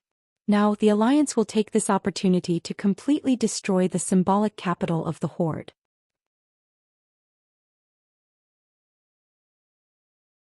Chapter 1970. Be it now or in the future, even if the Beastmen have the chance to set foot on this land again, they won't be able to rebuild their city in its original location. This time we will use the destruction of Agrima to tell any intelligent race on planet Azeroth that whoever dares to follow the Burning Legion or the ancient gods will be wiped off the face of the planet by the Alliance. Kill them all. Leave none alive. Duque declared as the commander of the Alliance. Whoever wants to destroy the planet and make it impossible for everyone to live, we will kill them first. No. Care. Yes. Who? Just then an even more powerful wave of lava spewed out from the crater. Dazzling flames exploded in the middle of the battlefield. It was a flare brighter than the sun. At the same time, countless roaring lava balls flew out, dragging more land into the burning world of fire. This was not a planet-level attack. The lava in the Land of Fire was not endless. Seeing that it was about time, Duque ordered the Land of Fire to stop.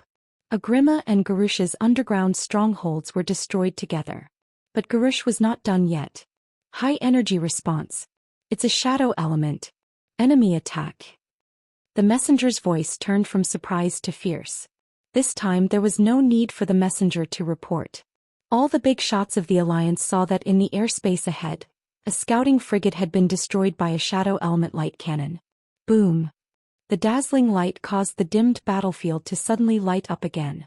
It was as if night had turned into day in an instant. Duque pursed his lips. Sally broadcasted to the whole Alliance, including those families. Sally understood what Duque was implying. At this time, countless people in the Eastern Kingdom and in the Backlands waiting for news from the front lines were pleasantly surprised to see the magic mirrors in the squares suddenly change. The Battle of Agrima was the most important thing for everyone. Due to the information restrictions, everyone could only see the situation in the Backlands. News about Duroder was not allowed to be reported.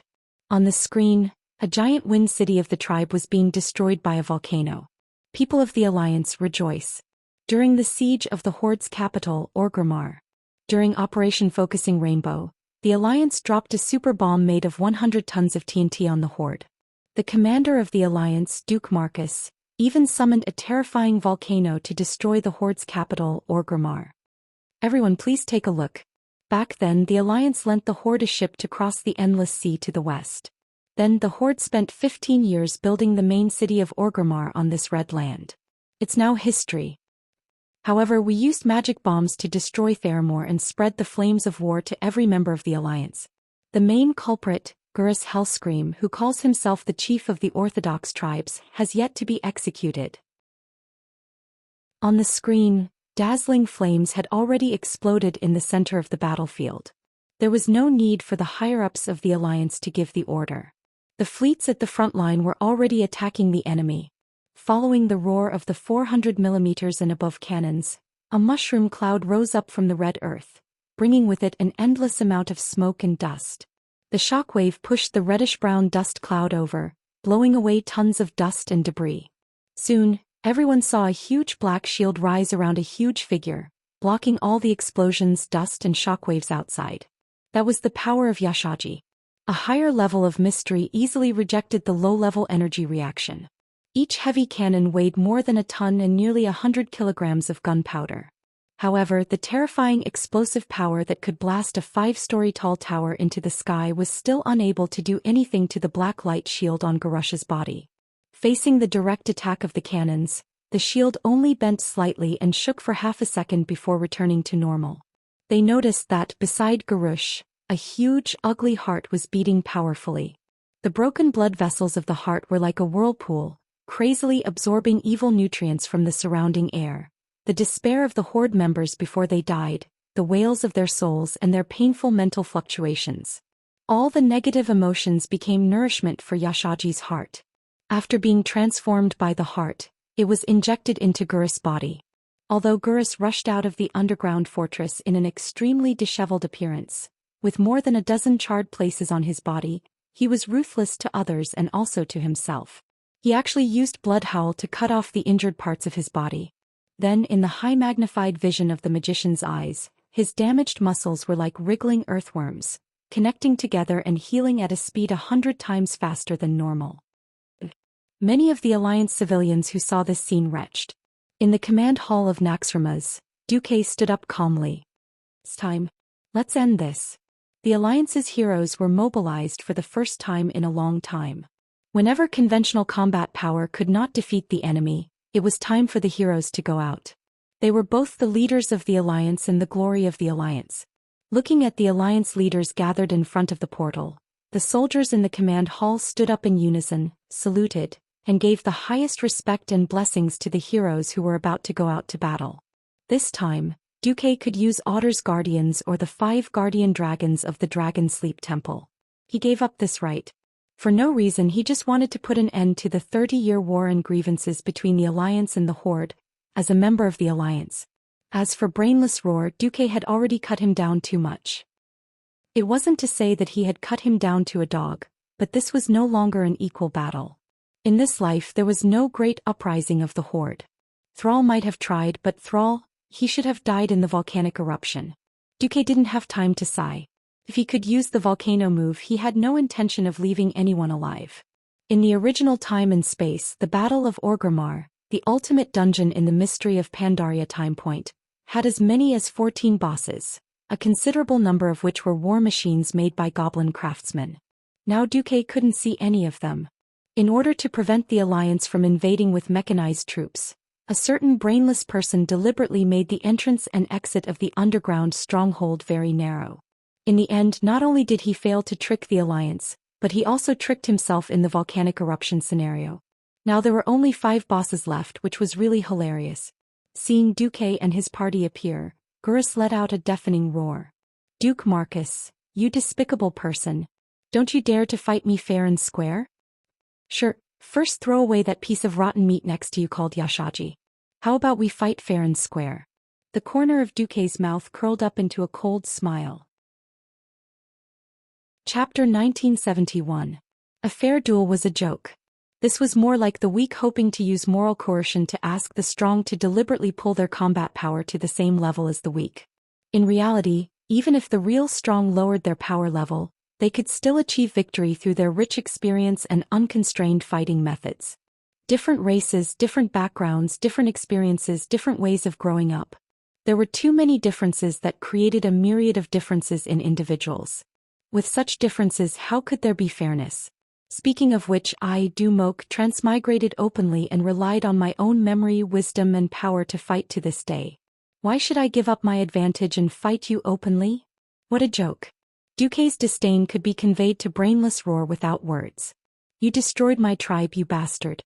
Why can you steal the power of an elemental lord, but I can't use the power of an ancient god? Brainless Roar roared and shot Duke with a light cannon. The terrifying mental energy that lingered on the battlefield was too majestic. There was no need to deliberately collect it to create a huge amount. The huge and thick black energy cannon was terrifying the moment it was fired. Could probably stuff a destroyer into it. Duke did not make a move. A golden and benevolent figure appeared beside Duke. It was the former Archbishop of the Holy Light, Alonso's Fail. He raised a golden staff that was in the shape of a cross and had a ring on the top of the staff at the right time. Blessing. The classic staff of a priest. As a heroic spirit that relied on the magic net, Alonso's could change his shape or the appearance of his equipment at will. This was the simplest, transmogrification. But what he liked the most was this staff that had a special meaning to priests. The era when this staff was created had a special meaning to him. It was the most glorious era of the Holy Knight profession that he had single-handedly created. Blessing glowed with holy light and formed a huge hemispherical light shield that blocked in front of Duque. All the dark power that poured down was refracted and reflected away, dissipating in the air. Brainless Roar did not know that this scene was being broadcasted to the entire alliance and the various races that had joined the horde.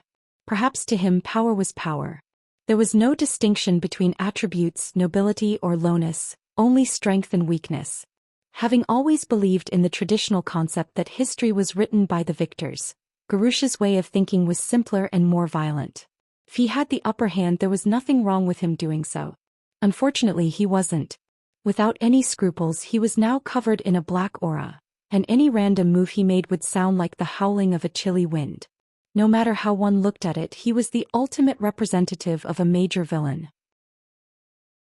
Originally, in history, for the sake of justice and rules, the Alliance and the Pandaren organized a grand trial. Braindead Howl had killed so many people, committed war crimes, and even played the ancient god Yashaji. Braindead Howl, who had committed such a huge crime, had no choice but to give face to the tribe and only be sentenced to life imprisonment. In the end, he still managed to escape. Please forgive me for not being able to accept such moronic and idiotic behavior. The live broadcast of the duel was, in fact, a public trial. Since there was no tribe in the way, as long as Brainless Roar fully demonstrated his actions, then justice would be achieved. There would be no mercy. The outcome of this trial had long been decided. Duque was just going through the motions. The tribe has existed for more than 30 years. It's time for a grand curtain call, Duque said calmly in his heart. On the other side, Braindead Howl's light cannon could not deal with Duque. His loyal subordinates roared and pounced on him. General Nazgrin, Markarok, Siege Craftsman Black Isata. These horde bosses who had escaped the fate of being destroyed along with the underground fortress, continued to show their loyalty. For the horde. General Nazgrin roared and rushed over. For the alliance. The one who faced him was not his old rival General Taylor. Sorry, Taylor was not qualified to appear in such an occasion. In front of him was Tyrion Fordring. Tyrion, who was often teased by Duque as His Majesty, was not considered old. He was in his early 50s and despite his white hair he was still quite good at fighting. Nazgrin had not been specially enhanced. He was still a pure orc warrior. His strength came from his experiences. It was rare that Tyrion did not use his surging holy light to blast Nazgrin with Ashbringer. Right now, the Empress Dowager was more like a warrior fighting Nazgrin with the simplest of skills. In terms of seniority, Nazgrin should not have been the one to challenge Tyrion. After all, he was now the chief paladin of the Alliance. He and his Ashbringer had become one of the benchmarks of the Alliance. Just like how Duque had come down to fight Braindead Howl, this battle that was about to destroy the Horde had a special meaning to it. This was the privilege of the older generation of the Alliance, who had directly endured the invasion of the orcs. They had risen during the second battle at the Dark Portal and became the core of the Alliance. Now that the Horde was about to end, they had to personally wrap things up. That was why the one who blocked Markarok was Gavin Rad. His wind sword had become slightly weaker because Queen Sylvanas had freed Prince Thundrin and wanted to take him in as her subordinate. Gavin Rad temporarily replaced his wind sword. But even with the most ordinary of hammers, he could still suppress Markarok with the skills he had learned on the battlefield for 30 years. Moreover, this shameless thing still had different ideas from the other 5 Silver Saints. After failing to sleep with 2 women at night, Gavin Rad obediently submitted to Duque and obtained eternal life. Now he was more like a bug. He had the body of an 18-year-old, the experience of a 50-year-old, and the ability to combine holy light and lightning attacks at the same time. Even after Markarok had been strengthened by Asha's power, he was still being suppressed by Gavin Rad with an epic hammer. Dressed in golden plate armor, Gavin Rad merely dodged to the side and avoided Markarok's sweeping attack by a hair's breadth. The next second, a hammer hit the Gurus adjutant's face. Holy light mixed with lightning exploded on Markarok's enlarged face, and violent elemental turbulence swept across the red ground. Markarok's giant body was sent flying more than 10 meters away by the impact of the hammer. Only after rolling a few times did he finally stop, amidst the shocked cries of the Kukuran guards. "Yo kid, you followed the wrong boss. People who use such evil powers will not have a good ending." Gavin Rad mocked. "You know nothing about the Horde." Markarok let out an angry roar and charged at Gavin Rad again. Chapter 1972. There was no chance to bring out the large war machines that Garush had prepared in the underground fortress. For example, the Iron Battle Scorpion. Similarly, in this life, Duke Mu did not give Brainless Roar enough time to corrupt the entire Splendid Valley, so there was no Fallen Guardian group of bosses in history. In addition, Duque drove the Horde to Pandaria, so Brainless Roar had no time to do any side quests, so there was no Bloodthirsty Sock, the primitive dinosaur boss that was brought back from the giant beast island. Apart from a few die-hard followers around Garush, he still made some achievements like in history. For example, the Dragon Maw clan that had revived the Horde. In this life, the Dragon Maw clan declined with the death of the Patriarch Zulu Hid in the World War II. It was not until the Cataclysm that the Dragon Maw clan returned to the stage of history after Garush destroyed the Twilight Fortress in the Barren Lands. Overseer Zyra and Garush formed a very close relationship during the Twilight Highlands incident, and she and her Dragon Maw orc promised loyalty to Garush's cause. The terrifying ancestor Dragon Garush was a direct descendant of the dragon race's Cataclysm ancestor. Zyra rode on its back and appeared in front of the Alliance's powerhouses as a boss. Oh. The group of Alliance powerhouses sighed. It had nothing to do with them again. Duque did not care about what kind of deal they made in order to get into the battle. In any case, what Duque wanted was an absolute crushing and destruction. Basically, every time a powerhouse jumped out from the Horde's side, there would be a corresponding powerhouse on the Alliance's side who would rush up and drag them to the side to fight. As soon as Garush appeared, a countess on a platform on Naxxramas jumped off a building. Everyone in the Alliance knew what Countess Katrana was. Now the Countess jumped off a building. Under the acceleration of gravity, the Countess's falling speed increased. The strong wind blew her black hair wildly, and her red dress looked like a falling comet from a distance. The Countess did not stretch her neck and let out a long roar. In the blink of an eye, the clothes on the Countess' back turned into a pair of black wings. Her slender and fair limbs turned into dragon claws covered in fine and solid black scales. Her seductive body was rapidly expanding.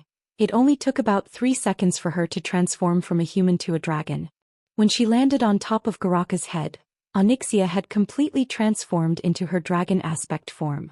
Garaka's, who lacked the experience of fighting a dragon aspect, was caught off guard. Just as it raised its huge head, it realized that its wings had been hit by the opponent's signature, Deep Breath. After being reinforced and strengthened by the fire elemental realm, the progenitor dragon's entire wing was carbonized when it exploded into a sky full of sparks. The progenitor dragon let out a pained roar. Even after tumbling for more than 300 meters, it still could not stabilize its body. In the end, it was still a primitive creature, unlike the 5-colored dragon race. The chromatic dragons were strengthened by the titans, and the truly powerful wyverns could even control the elements to soar in the sky. No one would have thought that the wyvern boss of the Horde would be at an absolute disadvantage right from the start. As Garakas tumbled to the ground, Xianxia used her incomparably proficient flying skills to hover and use her 4 sharp claws to remove parts from Garaka's body. When the progenitor dragon crashed to the ground, creating a huge crater on the red ground, Xianxia also added 2 more legs. She directly used her considerable weight and the kinetic energy brought by the acceleration of gravity to press down on the opponent's lower back in one breath. Crack. It was the crisp sound of vertebrae breaking. Without giving the opponent any room to fight back, the black dragon's mouth, which had countless sharp teeth, had already bitten Garaka's neck. At the same time, Overseer Zyra was split in half by the black dragon's claws. The people of the Alliance could barely see a black shadow flash down. When they could see it clearly, the scene that decided the outcome of the battle had already appeared on the screen. They only saw the Black Dragon Princess, wearing a huge Alliance cloak, defeating the opponent as a mount of the Alliance. Regardless of whether it was the siege craftsman Haisu or the Karakasi heroes of the Mantis Demon, they were all hammered and killed one by one in front of this group of powerful people from the Alliance. This was not a battle of the same level. On the other side, Duque was still playing with brain-dead Roar. In the distance, more crown guards who had escaped from the volcanic eruption madly rushed over, but they were killed by the Alliance elites led by the Silver Hand. In the center of the battlefield there were not many Horde warriors still fighting. After another fierce clash, Thien used Ashbringer to suppress Nazgûl. Looking at the Horde general who was already riddled with scars, he finally could not bear to see him die. He suddenly whispered, "Surrender. You are not one of those madmen who disregard everything and the lives of the people for the sake of power. You are different from them. If you surrender, I swear in the name of the Holy Light that the Alliance will give you fair treatment." Nazgûl, of course, knew that he could not defeat Thien, but his answer was incomparably loud and clear. "I am Nazgûl, the fist of the chieftain, the Horde's commander. If today is the day I die, then I will die gloriously on the battlefield for the Horde. Is it worth it?" Thien was a little anxious. "Worth it? There is no such thing as not worth it. I am very happy that I am fighting a glorious battle with you." Chapter 1973. At the side, Duque, who saw this scene, secretly sighed. A true hero did not differentiate between strong and weak, noble or lowly, race or age. In the face of a powerful enemy that could not be defeated, perhaps 99% of people would choose to be a coward for life, but there would always be 1 in 10,000 people who would choose to stand up. Such people were often called heroes by the world. In Duque's memory, in the original history, Nazgûl appeared as a small soldier in the wrath of the Lich King. Then, during the Cataclysm, he became an army soldier, equivalent to the Alliance's knight captain. Finally, during the Mystery of Pandaria, he became the general of the Expeditionary Army. He could be said to be the leader of the Expeditionary Army. Some of the players who played with Duque before he transmigrated were also part of the Horde. Especially in Pandaria, there were all kinds of missions, all kinds of encounters, all kinds of ships, all kinds of sinking. But General Nazgûl was a true hero. This warrior caused all kinds of trouble and asked various heroes to clean up the mess. But at the critical moment he showed the courage, ability and wisdom that a warrior should have. It was no exaggeration to say that Nazgûl's entire experience formed an inspirational story of an ordinary orc soldier who grew up step by step to become an independent Horde general. In fact, Duque knew that General Nazgûl was the same as Wuxia. There was no difference in their understanding of the Horde. It was just that the path they chose was different. The reason why he said this was because he had a reference by his side. Markarok. Markarok was a traditional orc who was brainwashed by brain-dead Roar. They believed that other than Kukuran, any other race, including orcs from other clans, were untouchables. On the other hand, General Nazgûl treated every comrade who fought with him as a companion and a great warrior who grew up with him. Looking at Nazgûl, who was still acting like a human, and the Beastman army that had almost gone crazy, it wasn't easy for him to maintain his rationality under such circumstances, and he still refused to use Yashiji's power. In the past, Duque found it hard to understand why Nazgûl still chose to continue to follow the crazy Gurus even though he was very clear-headed. Later he found out that it was because Gurus recognized him. For all the orcs who were loyal, it was impossible for them to betray their benefactor. Nazgûl reminded Duque of Grom. In order to repay Duque's kindness, Grom didn't hesitate to give up his identity as the tribe's hero and become Duque's personal spirit after death. Even when the Alliance and the Horde were at war and the Alliance was about to attack his son, Grom chose to remain silent. Duque knew that if he gave the order, Grom would definitely attack Garush with his axe. Duque didn't do this because it was too cruel for a warrior who was truly worthy of respect.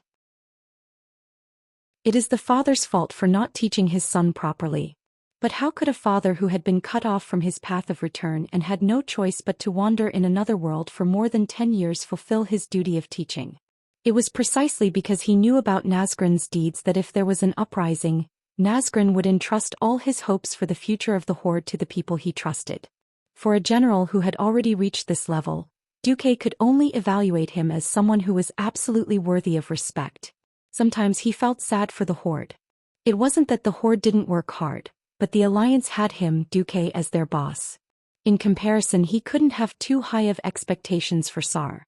He couldn't blame Nazgrin either. After all, Nazgrin was only a rising star of the Horde. It was already very impressive that he could do this.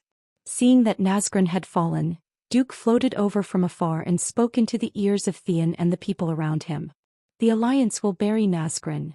This decision made Tyrion and the other righteous people feel a sense of comfort. But Brainless Roar was unhappy. He scolded, "Even after death, the warriors of the Horde will only return to the land of our ancestors. You Alliance pigs have no right to profane the remains of the warriors of the Horde." His words stunned the big shots of the Alliance for a moment. Then they burst into laughter. *CK. What did you just throw out? *whoosh whoosh whoosh. An axe made of shadow energy tore through the air. It was obviously aimed at Duque. It was a weapon of blasphemy. The weapon of blasphemy, which was refined and shaped by Yashaji's power, missed and exploded where Duque was 1/10 of a second ago. The violent explosion created a small, shadowy energy storm that affected everything within a 30-yard radius. Duque nimbly used Flash to appear in another place. He smiled lightly. "Blasphemy? Sorry. No one blasphemes their ancestors more than you, Brainless Roar. Oh Garush, your father is grieving, your ancestors are weeping. Don't mention my ballless father." Brainless Roar attacked again. He stretched out his left hand and grasped in the air. A dark attack filled with negative emotions was unleashed. Despair's Grasp. This was a double special skill that contained mental shock and shadow energy. If an ordinary hero was hit by this, even if they did not die from the violent shadow energy, their minds would be destroyed by the endless negative emotions. In the ancient war between the Titans and the ancient gods, hundreds of guardians of the same level as Alexstrasza had their minds destroyed just like that. They became walking corpses. Duque was not interested in this kind of self-torture. He used Flash, again. This time Duque appeared 30 meters behind Brainless Roar. For the powerful pharaoh, if he did not stop their almost endless teleportation, there would be no need to fight this battle. Ordinary mages had a cooldown time for Flash, and the more they used it, the easier it was for them to make mistakes. After all, Flash was a type of teleportation. The more powerful Pharaoh was, the more he had no such restrictions. This was especially true on the battlefield. If Pharaoh could set up more subtle spatial coordinates, a warrior who relied purely on physical combat would not have the slightest chance of winning. They would definitely be controlled to death. However, the moment Brainless Roar officially absorbed the power of Yashaji's heart, he was no longer a pure warrior. His physical combat skills were still superb. What was even stronger was the power that came from Yashaji. He raised his hand and a mass of dark energy that completely affected the city burst out from his hands. That was the corrosive vortex, obtained from Yashaji's blood. It looked like the warrior's whirlwind slash. However, every blade of light from the giant axe carried a strong dark aura. Any blade of light could easily cut open the ground, and the surrounding space was dyed in a strange blue and white color. Duque was unmoved. Sigh. Still not willing to reveal your true face? Chapter 1974. If Duke wanted to, an ordinary Brainless Roar could really be dealt with a snap of his fingers, and with a paw sound, it would be reduced to ashes without leaving any residue. Regular warriors had no chance of winning against a demigod like Pharaoh who could turn into elementals. It was like using an axe to chop at the air. It was meaningless. Elementals, on the other hand, could easily crush a warrior. Garush was different. Before, he had no value at all for Duque to make a move. But now, the system had changed his description to Garush, the incarnation of Ashoka.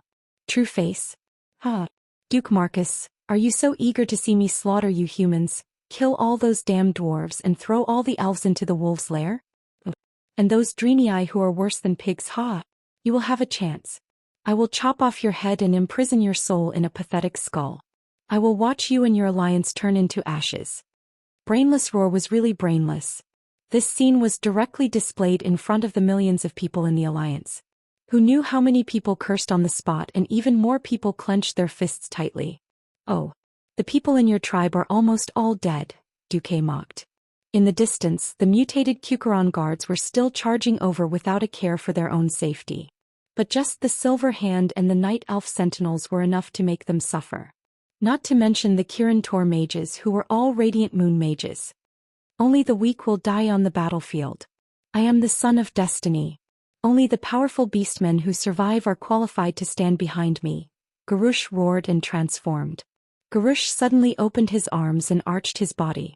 His neck seemed to be broken and the back of his head touched his back. His swollen muscles finally began to burst and countless purple-blue veins began to spread out from his shoulders, chest and thighs. The scene of them wriggling on the surface of his body, as if there were thousands of earthworms rolling under his skin, was simply explosive, enough to make any trypophobia sufferer collapse. Garush's entire body was like a gigantic inflatable doll, and his body rapidly expanded. 1 person tall, 2 people tall, 5 people tall, 10 people tall. In just 10 seconds, the originally 2.5 meters tall burly man had turned into a giant-like monster. The 2 decorative beast fangs on Garush's shoulders had been swallowed by his muscles, and countless spikes grew out of his bones and pierced through his flesh. Blood splattered out, and as soon as it sprayed into the air, clouds of ominous blue and white fog immediately spread out. The pain stimulated Garush's ferocity, causing him to let out a series of barbaric roars that were neither human nor beast. At this moment, if the audience had not seen Garush's true appearance just a moment ago, no one would have recognized this terrifying monster as the great chief of the tribe. Monster. The Alliance audience had a unanimous opinion. Mom, are all tribes so scary? An 8-year-old girl hugged her mother's thigh in horror. Yeah. That's how the big bad guy of the tribe killed your grandfather and grandmother back then. The cruel scene of the battle at the Door of Darkness 30 years ago once again appeared in the middle-aged woman's mind. At that time she was still a child and she had witnessed the most brutal massacre in the world. On the other side, a large amount of audience feedback came from Duque's magic net. He could not help but sigh inwardly at Braindead Roar's pig-like opponent. Not only did he have an enigmatic self-confidence and arrogance, but he also had the awareness of entering the ultimate villain boss, but he did not have the strength to respond. The positive image of the tribe that Sal had painstakingly created over the years had been easily destroyed by Braindead Roar. This was completely in line with the Alliance's propaganda needs. In front of the gigantic Garush, Duque looked too small. It felt as if Garush wanted to kill Duque as easily as an elephant crushing an ant. The audience watching this scene through the live broadcast was also worried. Dad, will Commander Marcus die? In Gold Flash City, a little boy tugged at his father's sleeve. The father's left arm was empty and his long sleeve fluttered in the wind, just in time to be tugged at by his own child. His back was perfectly straight, which was the unique posture of a soldier. On his face, which had a long scar that extended from the left side of his face to the left corner of his mouth, a hearty smile that did not match his resolute face appeared. He used his remaining right hand to touch his son's head. Silly child, don't worry. Lord Marcus is not only the greatest commander of our alliance, but he is also the most powerful human in the world. This has to start from when he, as the weakest mortal, killed the commander of the Burning Legion, Sardras, who possessed the demigod wizard Mediv. At that time he was only the lowest level official wizard. Duque's rise had long been eulogized by countless bards in the alliance. In the past 30 years, Duque had walked step by step from the grassroots to the pinnacle of the alliance's power. He had fought in great battles and finally became a god as a mortal. This story had long been heard by the people of the alliance. But when it was told in this scene, it just happened to add a sense of history to Duque's battle. No problem. Lord Marcus is a man who has killed 2 ancient gods. Battle achievements were confidence. This sense of glory and pride filled the chests of every member of the alliance. No one interrupted the father's explanation, and the surrounding people nodded in agreement. Similar scenes were happening in the streets and alleys of various towns in the alliance, encouraging the new generation of young people to make a declaration of pursuing their dreams towards this great human hero that seemed so far away, yet so close at hand. When I grow up, I want to become a great man like Lord Duke Marcus. The people were eager to see the scene of Duque crushing Garush, but unfortunately the live signal began to deteriorate, and Sally Whitemane had to explain on the spot. The Horde's great chief Garush used a large amount of evil god power, which interfered with the magic transmission signal. I'm sorry, the transmission may be interrupted at any time. There was no way around it. Even if Duque filled Azeroth with all kinds of black technology talents, there would still be a situation of unbalanced technological development. Not every world had Da Vinci or Edison. Some things, even if one knew the direction, still needed a huge amount of practice and that 1% inspiration to cross the chasm of failure and set foot on the other side of victory. In fact, even with modern camera equipment, it was destined that the next scene would not be seen. Chapter 1975. A massive amount of shadow-attributed diabolic energy filled the center of the battlefield. Huge energy tornadoes with a diameter of more than 20 meters were everywhere. Blue and white colors interfered with all the elements. The Alliance powerhouses at the scene had their vision distorted by the air and heat, not to mention ensuring the transmission of the live broadcast. Garush used the method of casting a wide net to fill the space within a radius of 300 meters with evil energy that was full of negative mental energy. He was using this method to repel all other forces that did not conform to him. In Duque's mind, countless terrifying scenes also appeared. Unfortunately, Duque was the only special existence in the entire Azeroth.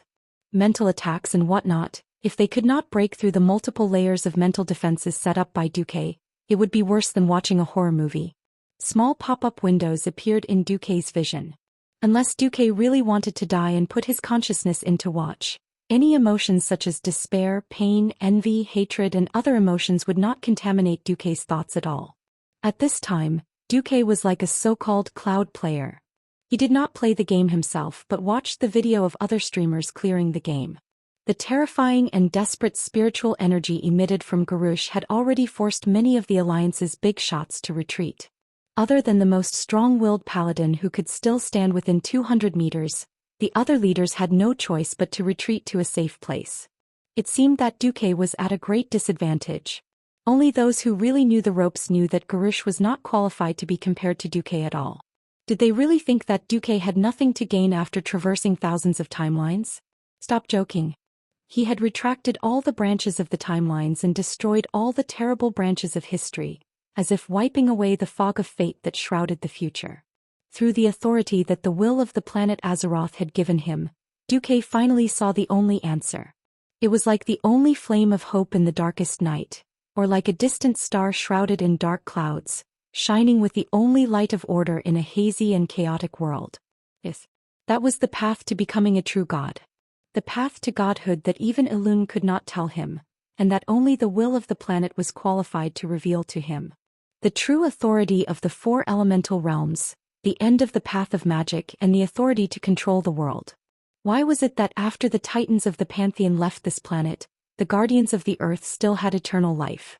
As long as their will did not collapse, they could live forever? They had clearly left, so why were the titans able to give their servants an almost inexhaustible amount of power? Where did the time, life, magic, earth, dream and other extraordinary divine spells of the 5 dragon aspects come from? There was only one answer to all the questions, because the right to use the laws of this planet was already in their hands. The one who made the laws was the true god.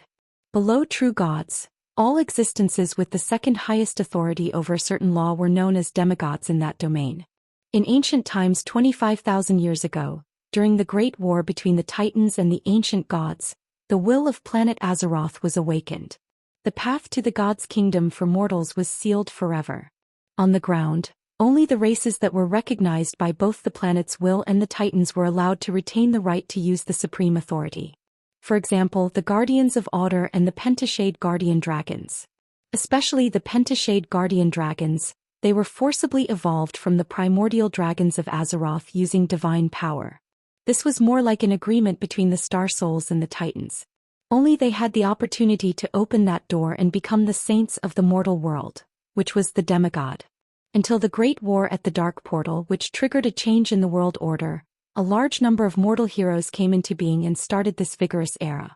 The will of planet Azeroth had no choice but to open a gap in this door again. The relationship between the planet and the intelligent races living on it was a bit like the relationship between humans and parasites such as mites on the human body. This was symbiosis. Without special means, of course, humans could not notice the movements of mites. However, the rotten skin and even internal organs of the human body brought about equally dangerous consequences. Modern people would see a doctor, take medicine, apply ointment, or even perform surgery to expel the disease.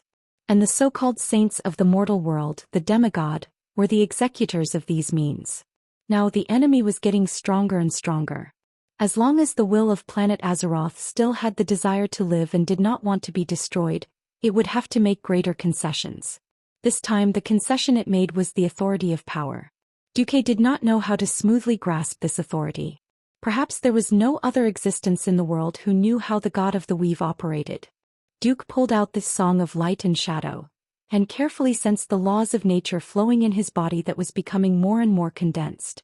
No matter how strong the divine body was, no matter how much the elements were compressed, it could not absorb the entire world's elements into the body. This was a power that was completely different from the elemental power he had. No, more accurately, it was the way in which this power was formulated and used. It had already become one with the world, intertwining with each other. It was as if he could feel the mysterious arcane energy, the calm and cold water elements, and the violent and lively fire elements in this world with every movement. A second passed in the outside world, but after Duque released his spirit sense and perception, it felt like millions of minutes and seconds had passed. As long as Duque willed it, the molecular structure of every fire element, water element, and arcane energy could be magnified thousands of times in his eyes, like a giant picture. And with just a thought he could completely change its structure. Even if it looked the same on the surface, it would become a completely different existence on the inside. This was the law. Although it was still very preliminary and imperfect, like a toddler learning to walk, this method of groping for stones to cross the river far surpassed the billions of living beings in the mortal world. Seeing that brainless howl had finally transformed into an ugly monster that all intelligent beings in the world with a normal brain would naturally hate, Duque knew that the name Gur's Hellscream, this existence, had completed his historical mission. The long period of indulging him and waiting for him to court death had finally come to a point where he could no longer tolerate it. Let's end this. Duque calmly raised the sword of holy light in his hand. Dark spiritual energy of despair. Brilliant golden holy light. After shaping this scene into a battle between good and evil, everything fell into place. The warmth of holy light, the mysteriousness of arcane spells, the coldness of frost and the blazing of flames, for completely different powers erupted from Duque's body at the same time without conflicting. This powerful touch that was a little confusing to the senses was so powerful that no expert of the Alliance could withstand it, and they had to retreat even further. At this moment, a ray of golden light suddenly pierced Gur's chest from the front to the back. Chapter 1976. It was a bloody hole the size of a bowl, and one could see what was behind it, which was covered by his majestic body. It was a ghastly sight. Ordinary people would have died long ago. Treating Gurush, who was like an incarnation of an ancient god, as an ordinary person was the biggest mistake. A fatal wound in the eyes of mortals was like a mosquito bite to the berserk brain-dead roar. Haha. Is that all you've got? Duke Marcus. The brain-dead roar laughed wildly. It doesn't hurt. It doesn't itch. Is that so? The corners of Duque's mouth curled up into a smile. If the people of the Alliance saw this, they would lose fans. In the distance, Jaina felt a little unbearable. She sighed in her heart. Gurush was completely finished. She had been with Duque for many years before finally going from Duque's disciple to Duque's woman. No one knew Duque better than she did. It had been a long time since she had seen her man show such power. Was this also an aura? Yes. In the face of a powerful monster, Perhaps a hero with extraordinary courage would not turn pale and their teeth chatter, but the faint sense of tension could still be felt. There would never be a second person in the alliance who had the luxury and tranquility of Duque. Whether it was facing the green tide of orcs, the burning legion boss, or the ancient god, Duque's indifference, which seemed to be above all living things, could not be learned by anyone. Mages needed to be calm. If they were not calm, they would recite the wrong spell or confuse the flow of magic in the magic circuit or activate the runes. Dooku was the only person in the world who could be as calm and collected as he was. There was no doubt that this was what attracted Jaina the most about Duque. Garush's voice, which had become hoarse due to his anger, sounded as if it came from the deepest depths of hell. He glared at Duke with bloodshot eyes and gnashed his teeth as he roared, "Holy light! Damn the power of the holy light! You remind me of those frail Draenei. Very good, I will first wipe out the alliance, then drag out every Draenei and pull out all of their flesh and bones to make them into leather drums. I will make them remember who our world belongs to even if they fall into hell." Marid, who was far away, gritted his teeth. "Your damned world is coming to an end." If not for Duque's repeated reminders not to interfere unless something happened to him, Hoof would have been the first to rush up and use her divine axe to give Brainless Roar a taste of the wrath of a Draenei. Garush raised his axe high at Duque. At this moment, Blood Roar couldn't just be called this name. Apart from the fact that it was a single-edged two-handed axe, there were no other traces of its original form. Clusters of blue high-purity shadow elemental crystals wrapped around the axe, enlarging it to match the size of the enlarged Brainless Roar. The original Blood Howl was probably a decoration inside the gigantic axe. After the surrounding space was filled with a huge amount of Yasha-type dark power, Duque had to be very careful when he wanted to teleport. It wasn't that he couldn't, but the dark power that the opponent emitted was too strong, and it was very likely that it would disrupt the stability of the spatial coordinates at a critical moment. Without Duque's teleportation ability, this was more like a bombardment. Duque muttered in a low voice, "Look at my 100% bare-handed attack." A pair of frost elemental hands as thick as the smallest frigate appeared out of thin air, like a huge palm the size of a dance hall. The giant version of the Blood Howl was immediately clamped. Brainless Roar cried out in shock. He suddenly realized that standing in front of him was no longer the tiny Duque, but a giant elemental giant that was the same size as him. Arcane magic, frost and fire. The perfect mixture of the three elements presented a mixed-colored giant. On the giant's head, Duque sat upright in the frost elemental head. Through the translucent outline of the elemental giant's head, one could see Duque with his legs crossed. Duque and Brainless Roar were essentially doing the same thing. The difference was, Duque controlled the elements and let the elements form a giant outside his body. Brainless Roar's control over the elements was even worse. He had no choice but to stuff all the dark power that carried the negative mental energy of Yasha type into his body. Impossible. Realizing that his strength could not overwhelm this pure elemental giant opposite him, Garush screamed. Pursuing the power of darkness was like using cheats. Using cheats could help you defeat enemies that you could not possibly defeat. No matter what professional player or national team you were, using cheats was the thrill of killing the enemy. It was at this time that Garush found that his cheats were a little ineffective. Duque's giant used 2 frost arms to clamp his axe, but under the giant's armpits, there were actually 4 flame arms of the same size. A pair of arcane palms held the gigantic arms of Brainless Roar, making it impossible for him to exert any strength. Another pair of flame palms slapped fiercely on the shoulders, suddenly clasping Brainless Roar's shoulder blades. The next second, the elemental giant retracted its legs, and its body appeared to be suspended in the air in an anti-gravity state. Garush's brain was not working well. He himself had become bigger, but he was still bound by the gravity of the planet. The problem was that the elemental giant itself could be supported by the wind without a high concentration of elements and condensed into a solid body. His slow thinking caused Garush to be kicked in the stomach by the elemental giant at the same time.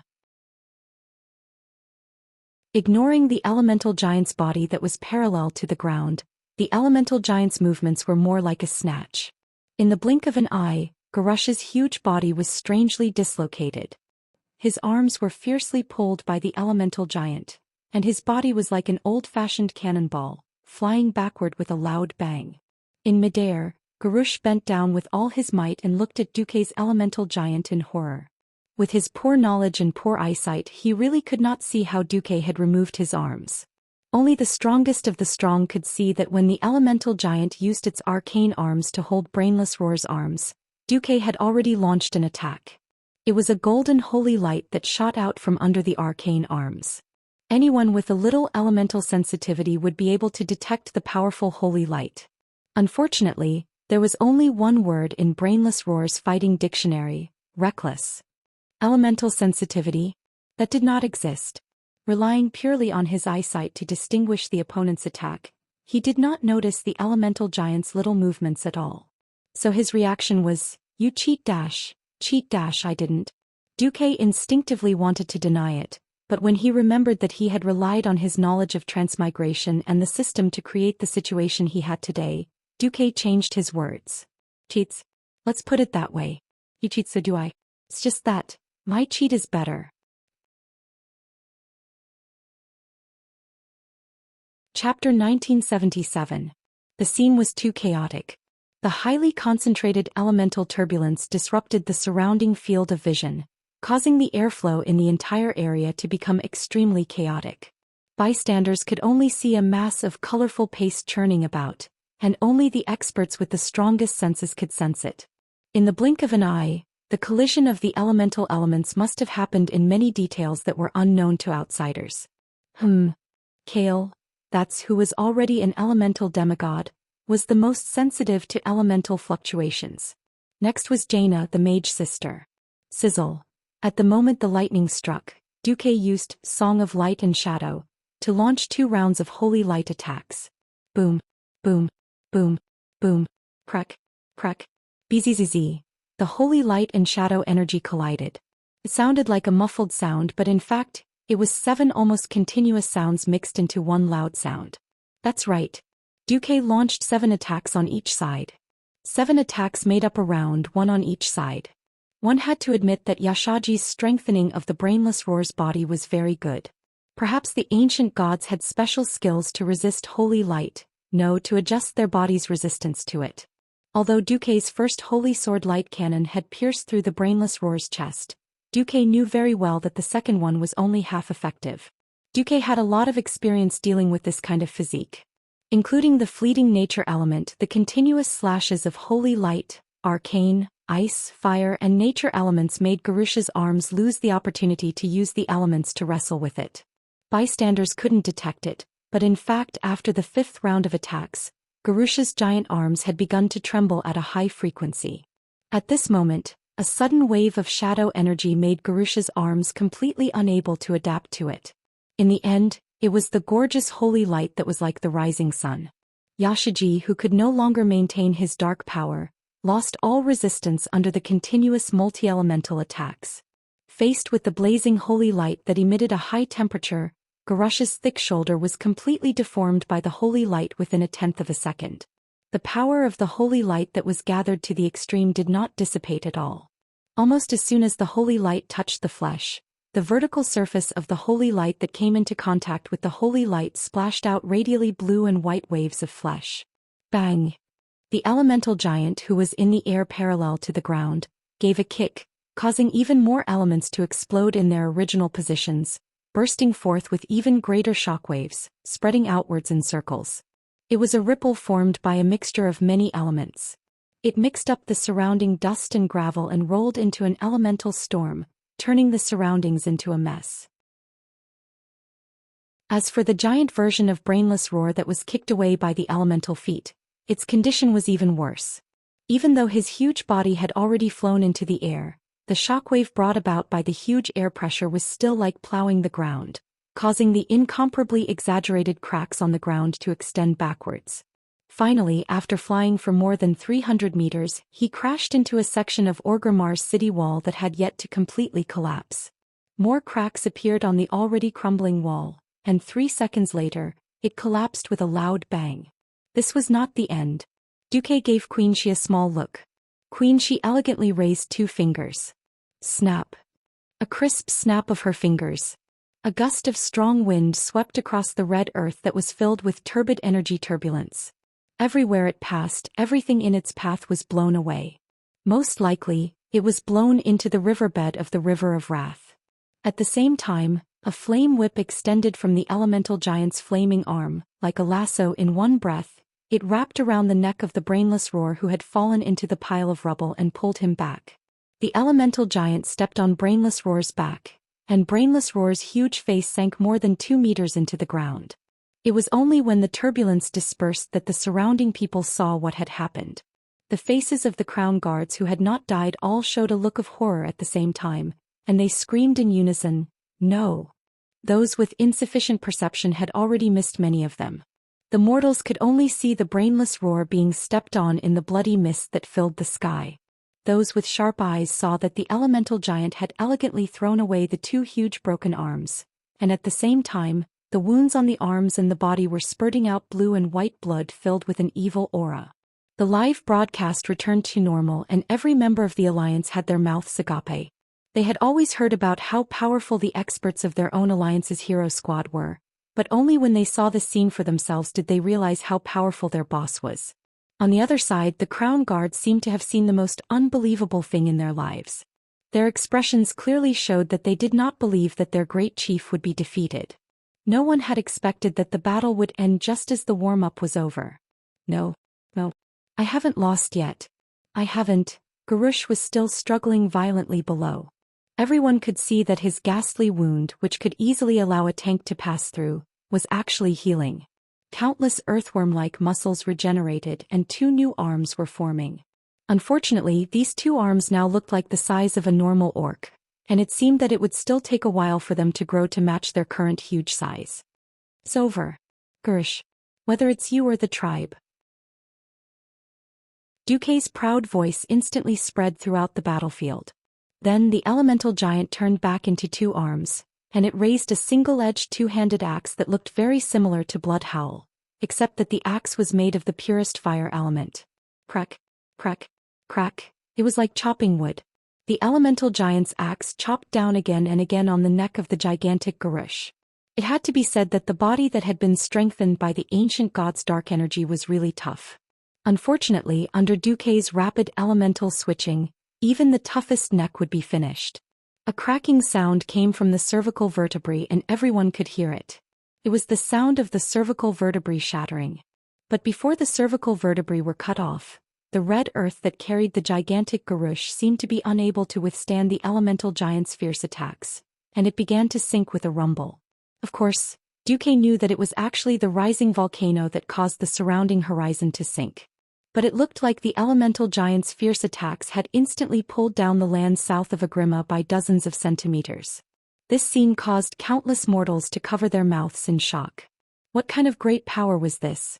Uplifting mountains, severing rivers, falling stars, capsizing oceans. This kind of power that mortals could not imagine was too exaggerated. Was this the end of the mortal power, the lofty appearance of supreme divine power? Chapter 1978. The magic communication projection in the Alliance was not some mass-produced TV. The large, illusory, three-dimensional screen used for publicity required a magic transmission node to be set up in advance, and then at least one sky mage was sent to monitor the flow of magic. Therefore, at most, a large screen could be placed in every densely populated area. On the screen, the super elemental giant controlled by Duque chopped down on brain-dead Roar's neck like a log.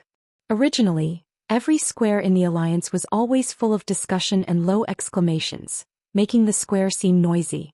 But at this time every square in the Alliance seemed to be under some kind of silent spell, and the squares of all sizes gradually quieted down.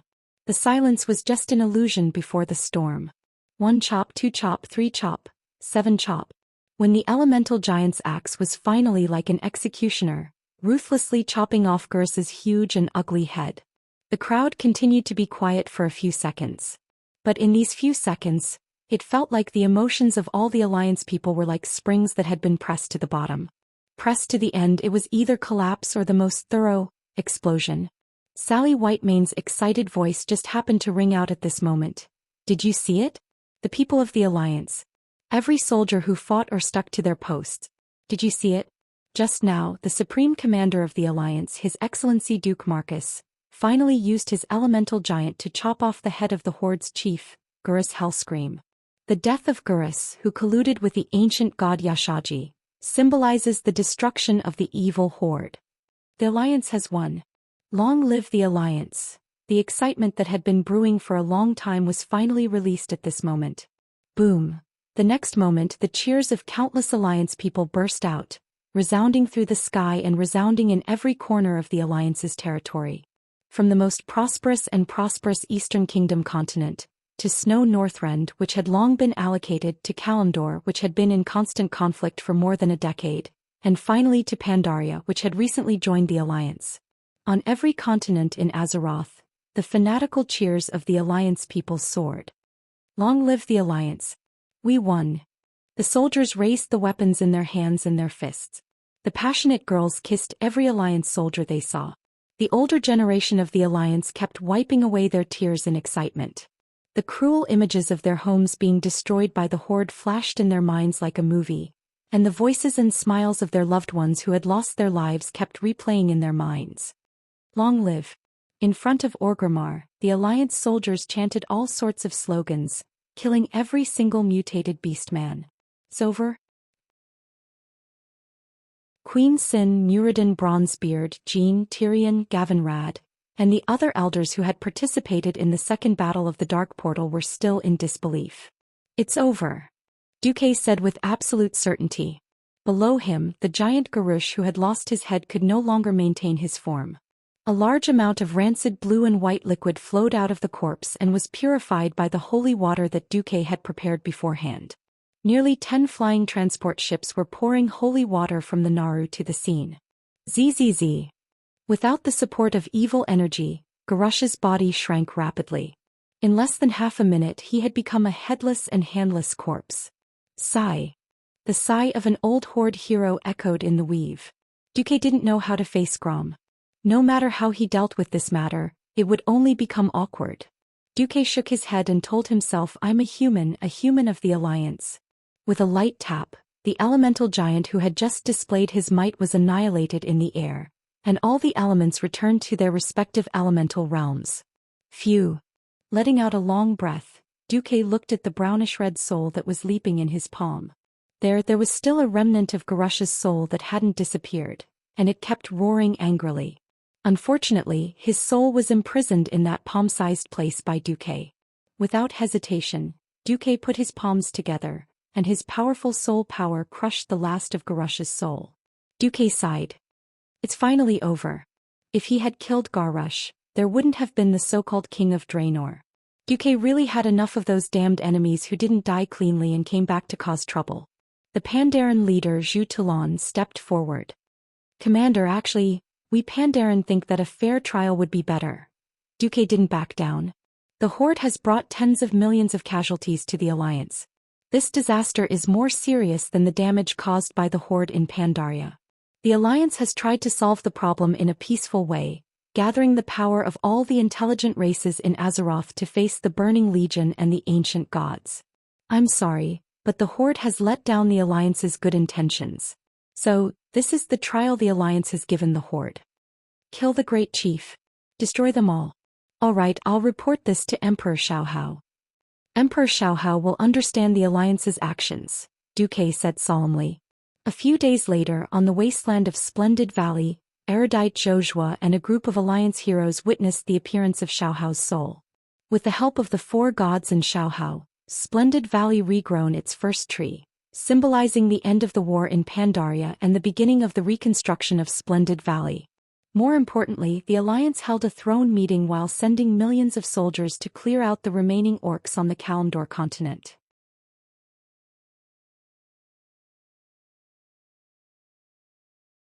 Chapter 1979. Strictly speaking, the 3 races had no territory to speak of. The Darkspear Trolls and the Taurens were now in a parasitic state. Winterspring, where the Forsaken were, could hardly be considered their territory. The key was that there were a large number of blue dragons and half-dragons in Winterspring. If the Alliance wanted to provoke a conflict, based on Duque's current relationship with the Sleeping Dragon Temple, The Forsaken would be finished if they used Kalego's name to mobilize for war. The situations of the three races were different. The Taurans were the most relaxed. Historically, the Taurans loved peace and had their own traditional territory. They had never fought with any race in the alliance. The Taurans, who believed in nature and shamanism, also had an important influence in the Cenarian Circle. Now the Cenarian Circle was led by Malfurion. Although the Circle did not have voting rights in the alliance, it had enough influence. After all, behind the Circle stood a group of wilderness demigods led by Cenarius. Bane knew very well that if they did not join the alliance, then the fertile grassland that the Taurans had lived on for generations in Mongolia would have to say goodbye to the Taurans forever. This was a very realistic matter. After Duque announced the start of the throne conference voting on the Taurans joining the alliance, as expected, Tyrande was the first to raise her hand in agreement. Privately, Tyrande had already informed Duque. In fact, the Taurans joining the alliance was beneficial. Malfurion, who lacked political brains, had stupidly come over and put down his pride to plead with his childhood friend. As a result, Tyrande had earned a favor for no reason. Of course, Duque would not be jealous. After all, he had let Malfurion have the green grassland on his head. The voting results were out. Duque announced in a clear voice, "Very good. The throne conference has unanimously approved the motion of, 'Let the Taurans join the alliance,' proposed by the Cenarian Circle. Here, in the name of the alliance's commander, I announce that the Taurans are welcome to join the alliance." The throne conference suddenly broke out in warm applause. Bane was so moved that tears welled up in his eyes. It was not easy. His father had been murdered by the brainless Roar, and it was later proven that Magatha Grimtotem had poisoned him. After the alliance caught Magatha, they passed the traitor to Bane and let the new chief Tauren kill the enemy. Compared to personal grudges, the reproduction of the Tauren was more important. Allowing him to kill his enemies with his own hands could be considered a political show. Only by truly joining the alliance would he be able to regain his most important territory. Bane's voice choked. He was also an honest boy. "Thank you, leaders. Thank you for the recognition and support of the alliance countries. Although we Tauren love peace, we never bow to evil forces. If you need our Taurens' help in the future, please feel free to give us an order." Next, the return of the territory of Mogalia that was currently under the control of the Alliance military and the reconstruction of the fallen areas would naturally be carried out. Generally speaking, the Cenarian Circle was responsible for restoring the ecology there. Other than building a railway into the collapsed Thundercliff area, the Alliance had no other requirements. The treatment of the Minotaurs made the other two races very envious. Wuxia actually thought about whether to persuade the other two leaders to let the three races join the alliance together, but he gave up. Such a method would easily infuriate the alliance. If Duque were to use the veto power that he did not have on the surface but in reality, the three races would be finished. The beastmen were done for and the three races didn't need to die with them. Next, it was the Darkspear Trolls' turn to vote. Compared to the Tauren, the Darkspear Trolls not only had no advantage but they were at a great disadvantage. It was said that the Darkspear Trolls had nothing to do with other trolls, but what the leaders of the alliance countries thought was another matter. Not long ago, the Zandala Trolls gathered the Amani, Gurubashi and Frost Trolls and other troll races. They openly robbed the alliance's ports and ships, and established the Zandala Nation in Pandaria to fight against the alliance. This proved that the trolls had the ability to connect. This kind of thing was quite taboo. Compared to the lively scene of welcoming the Tauren into the alliance, after Duque announced the start of discussion on the Darkspear Trolls, the atmosphere of the scene became cold on the spot. It was as if a black hole had appeared in the middle of the venue, sucking away all the temperature. It was frighteningly cold. There were too many alliance countries that had conflicts and wars with the trolls in history. Just give a few examples.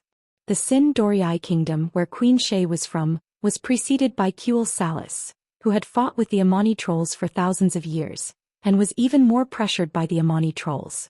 The previous king, Anastrian, had condescended to communicate and form an alliance with the humans, at the cost of teaching magic to the humans, and that was how the Amani trolls were defeated.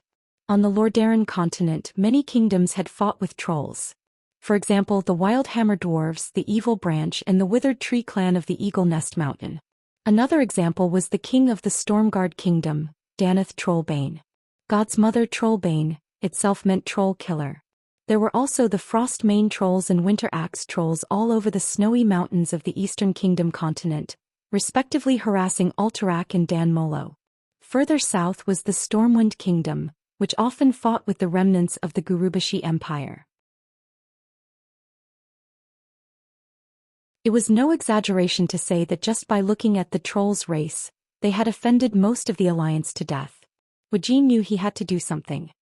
He stepped forward, bowed and put his right hand on his left shoulder. Respected leaders of the alliance, the great commander of the alliance, Wuxia, the leader of the Darkspear trolls, would like to speak. Go ahead. Duque agreed. Wuxia cleared his throat. Before voting, I would like to emphasize on behalf of the Darkspear trolls that there is a very big difference between trolls and trolls. Just like how humans formed today's 7 kingdoms through reproduction and competition for territory over a long period of time. The trolls have also split into many different races and kingdoms over the last 30,000 years.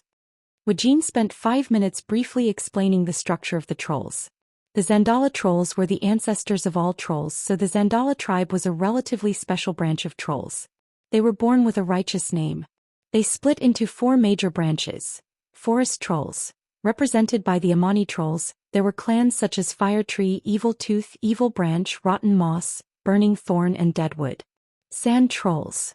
Represented by the Sand Fury clan of Zul Farakri in the Tanaris Desert in the south of the Kalimdor continent. Forest trolls. Represented by the Gurubashi clan, there were clans such as Bloodtop, Darkspear, Shatterspear, Skullbreaker, Atal, Ai and Hakari factions. Frost trolls. Represented by the Dakarai clan that established the Godak Empire in No Scent, including the Frostmane clan and the Winter Axe clan. Chapter 1980. Woken concluded, so the Darkspear trolls are just the most insignificant branch clan of the trolls. They have no righteous name and have never established an empire. There have been no wars with the various countries of the alliance, and there have been frequent wars between the trolls in history.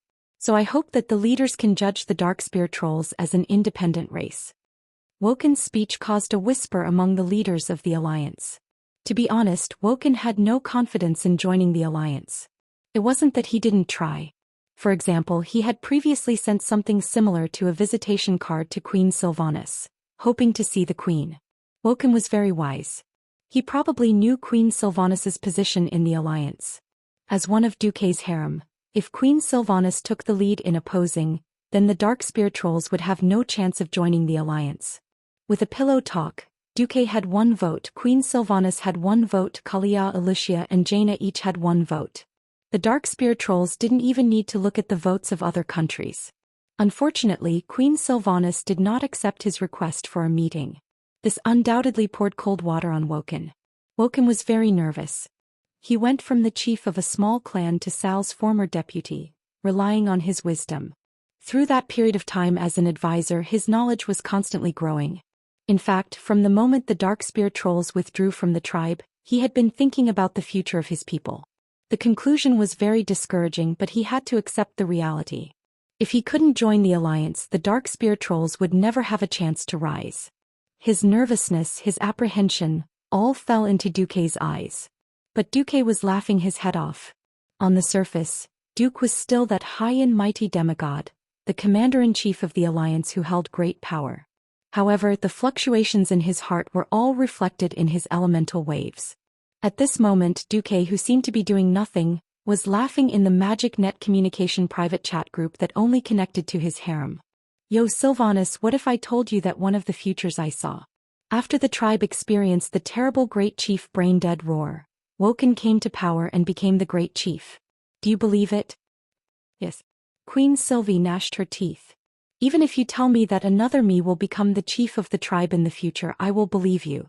Everyone knew that the traditional orcs had declined, and the reorganized tribes would definitely look for a new balance point. If it's not Woking, it's another me or another Lorthamar.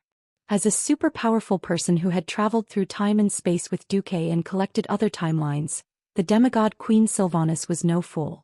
She knew how things would develop. He thought about how he had died in another timeline and became the ugly and cold queen of the Forsaken. His little brother Theron had even become a big shot. This feeling of nonsensical nonsense made Servanas feel extremely vexed. The girls next to them all giggled. That's why I won't let go of a talent like Wuxia. Just him alone is worth taking down the entire Darkspear troll. Then why are you still waiting for Woking? Kalia was a little puzzled. In the private chat group, Duque's 3D projection shook his head and said with a narcissistic look. Since ancient times, deep love can't keep people, only tricks can move people's hearts. Queen Sylvanas was the first to react. Tyrande was a little annoyed. You bastard, you obviously tricked us like this. Jaina's illusory image waved her small fist. Although the private chat group was noisy, the voting scene was very ugly. Stormwind objects. No one expected that the first to jump out to object would be William. As someone who had fought against the jungle trolls for a long time, Stormwind did not have a good impression of the Darkspear troll branch of the jungle trolls. Considering William's identity as the Alliance's deputy commander, this vote of objection made Woking's heart skip a beat. Stormguard objects. Iron Furnace Castle objects. Eagle Nest Mountain objects. Woking's head was dizzy with the noise of the objection votes. He was in despair on the spot. The elves who had the deepest hatred for the trolls had not yet voted, but the humans and dwarves had jumped out first. What hope was there? Helplessness and bitterness surged in his mouth, and Woking almost mechanically turned his head to look at Sylvanas. It was not that he had any hope for Queen Sylvanas, but he was waiting for Queen Sylvanas to pass the final judgment anyway. Who knew the green eyes that were supposed to be filled with anger were a little thought-provoking. Queen Sylvanas spoke. Mr. Woking is right about one thing. The same origin does not mean that they are all evil. Just like how we cannot confuse the Eridar tribe who joined the Burning Legion with the Draenei tribe who believe in the Holy Light. Unfortunately, I do not know much about the Darkspear troll, so the Sin Dorii kingdom has voted to abstain. This was truly a case of finding a way out at the end of the tunnel, but a glimmer of hope at the end of the tunnel. Woking was originally in despair, but who knew that the Blood Elves who were most likely to oppose the Darkspear troll would abstain? The Draenei tribe has decided to give the Darkspear troll a chance. We vote in favor. Imriel cast the first vote in favor. Then Kuria followed suit. There were a lot of tricks in the voting of the throne meeting. Not counting the connections beforehand. The voting was not necessarily fair. If it was really fair, it should be announced that after the voting, everyone would write the decision, seal it in an envelope and then announce it together. Now, although the leaders represented the will of their own tribe or country, there was a hierarchy of votes. The leader who voted first had the greatest influence, and his decision would definitely affect the leaders behind him. Moreover, the influence of Duque's harem and Kale, that was too great. The few who had the right to vote deliberately delayed the voting, forming a virtual manipulation. When all the countries and races with the right to vote had finished voting, a spectacle was formed. The votes for and against were actually tied.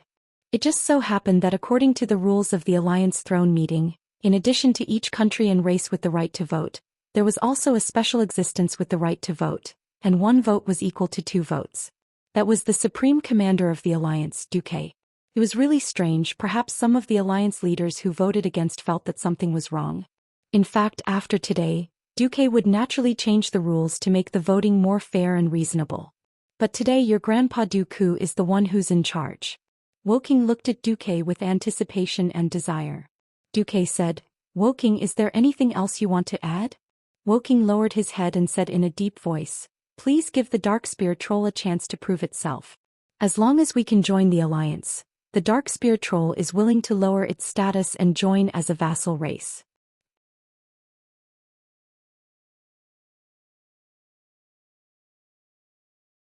Yo, the little troll is pretty smart. Is it really like what Duque said? Tricks move people's hearts? Hee hee hee. But you're so bad.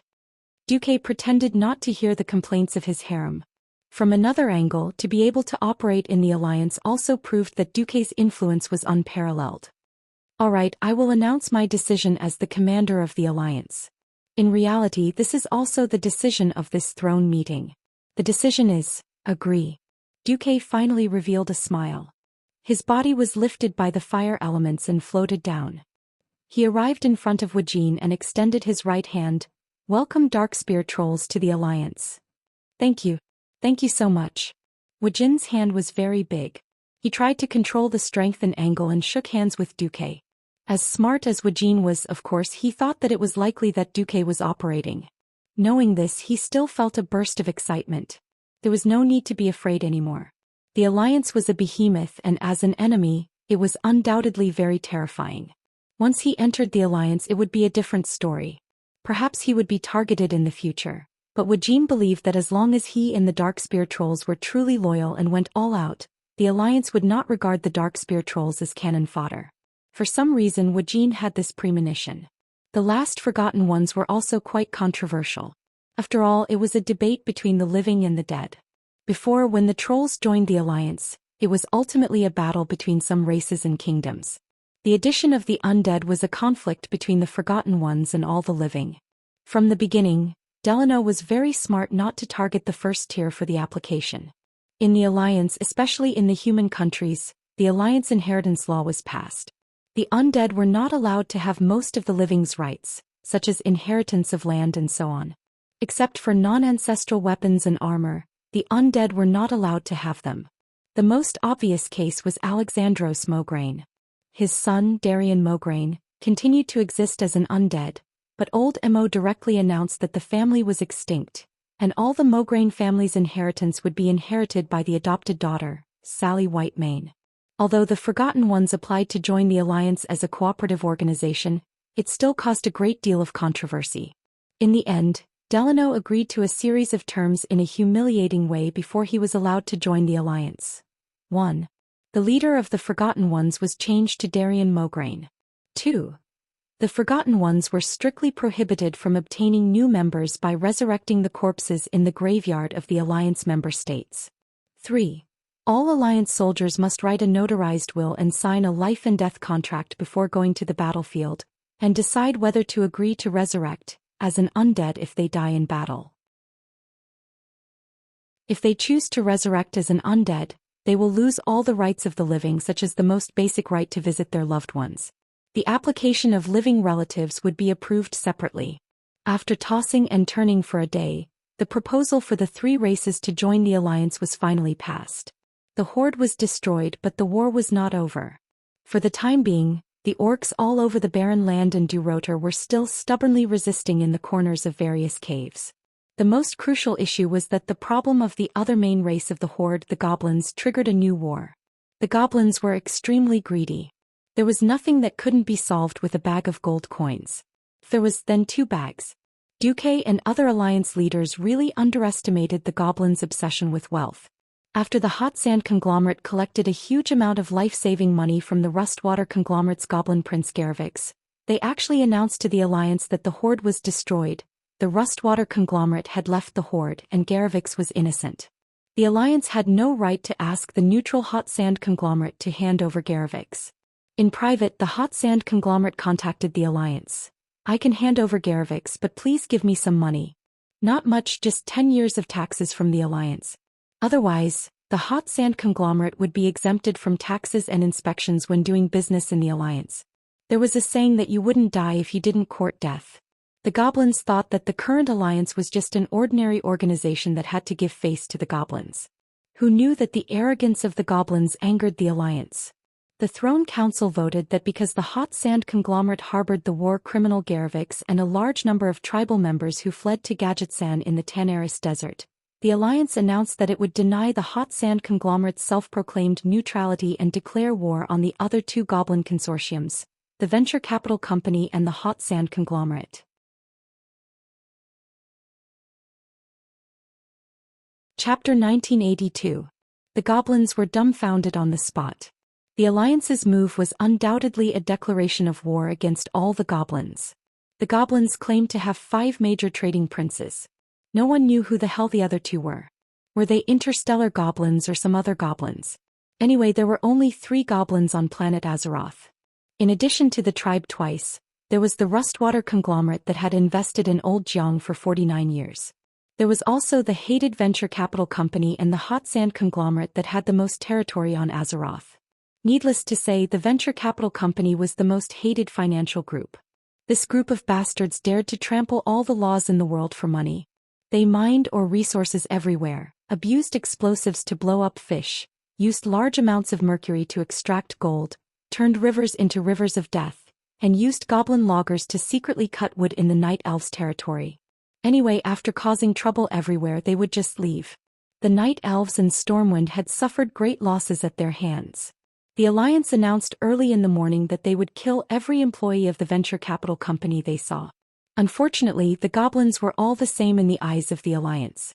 As long as they were caught and no key evidence was found, every employee of the venture capital company would lie and say that they were not from the company. As for the Hot Sand Group, it was actually very strong on the surface. Its headquarters was in Gadgetsan. As for the other strongholds, Winter Spring Valley and Perpetual Hope Town should be a direct branch. The one who occupied Booty Bay was the rich Livigaz. Livigaz had his own power, which was the Blackwater Bandits. Booty Bay should be considered a feudal lord in the Hot Sand Group. Unfortunately, the trolls of Zhou Xian were released by Du and destroyed Booty Bay in one go. The trolls destroyed Livigaz's power, and the Alliance unkindly occupied Booty Bay and made it the new capital of Cultivation. Rotan City was the territory of Gazruvi, a rising star. Gazruvi could be regarded as a spiritual tribe. He had original shares in the tribe and provided a lot of help in the process of the tribe establishing Orgrimmar. In return, he also obtained the control of the Golden Sea route between East Bay and Booty Bay in the north of Kalimdor, thus rising in a short time. Until Booty Bay collapsed, he operated transit trade from the tribe to the Alliance, specializing in trading goods that the tribe was embarrassed to sell publicly. But ever since the Alliance and the Horde became enemies, he had suffered huge losses. The Hot Sand Group owned several major trade cities and had considerable business all over the world. He was even involved in the slave trade and the operation of the Bloody Arena. In addition, he had more than 100,000 security forces and mercenaries. When necessary, he could summon troops from the employees and slaves who served the Hot Sand conglomerate and build a terrifying army of hundreds of thousands of people. Most of the time, no one would even consider going to war with the Hot Sand conglomerate. They were also relatively loosely organized plutocrats. Under the Alliance's sanctions, all trade was blocked. This made the gnomes even more active. If the Horde wanted to steal the Alliance's technology or resources, they had to go through them. The tribe's reliance on the Hot Sand Goblins nurtured the arrogance of the Hot Sand Goblins. From a prince of trade to a second-tier trading magnate and then to a trading tycoon, no one cared about the Alliance. They had never thought that if the tribes that could keep the Alliance in check no longer existed, then their so-called neutral third party would be meaningless. What's more, if someone else was beaten, it would be like mud falling from their pants. The goblins were great.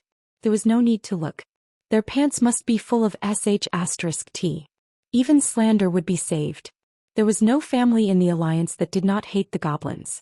In terms of the civilian side, the goblins had been implementing a variety of theft and abduction policies for hundreds of years. In addition, in order to help the Horde steal technology, the Rustwater conglomerate borrowed a lot from the Hot Sand Group, which made the Alliance's tribes angry. As long as they did trade, no matter how careful they were, there were often people who fell into the trap from time to time. For example, the Kurdalas, Alterac, and the Marcus family. The more they did trade, the more they would fall into the trap.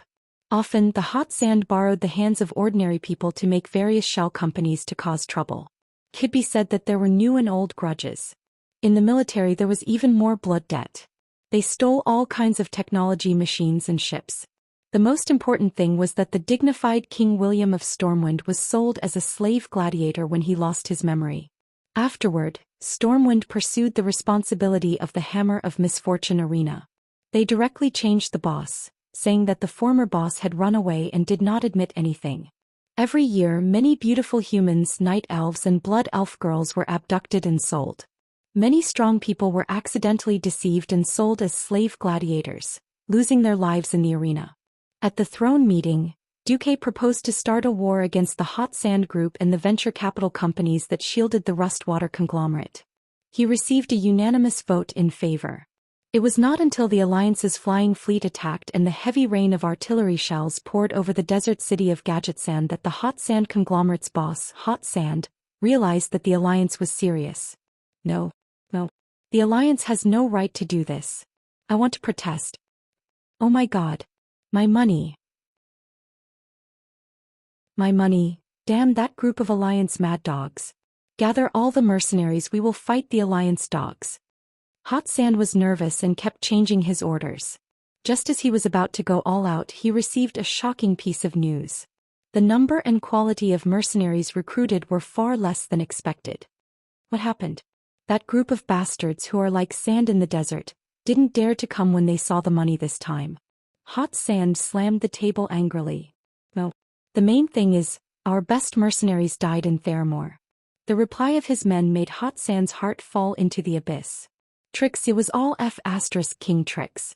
When the Horde attacked, Theramore's defense was empty because the Alliance had withdrawn their elites early. Instead, they urgently recruited mercenaries from neutral trade cities such as Gadgetsan. The Alliance used mercenaries as cannon fodder to resist brainless roars, knockoff focusing Rainbow. In that battle, because the bounty offered by the Alliance was extremely high, it attracted the most capable mercenaries of the entire Hot Sand group to go to Theramore. Afterward, even though the Alliance fulfilled its promise and paid all the pensions. In fact, the Alliance had greatly weakened the war potential of the Goblins at that time. The Goblins did not have a modern air force. The Goblins, who also used technology, could not compare to the Alliance, who used modern warfare. The Dark Portal 29, December 20th, 3 months after the destruction of the Orthodox Horde, the Goblins were destroyed. You're tuning in to the Zhou Xian's Legacy YouTube channel. Don't forget to subscribe and join us on this journey to catch the most captivating stories.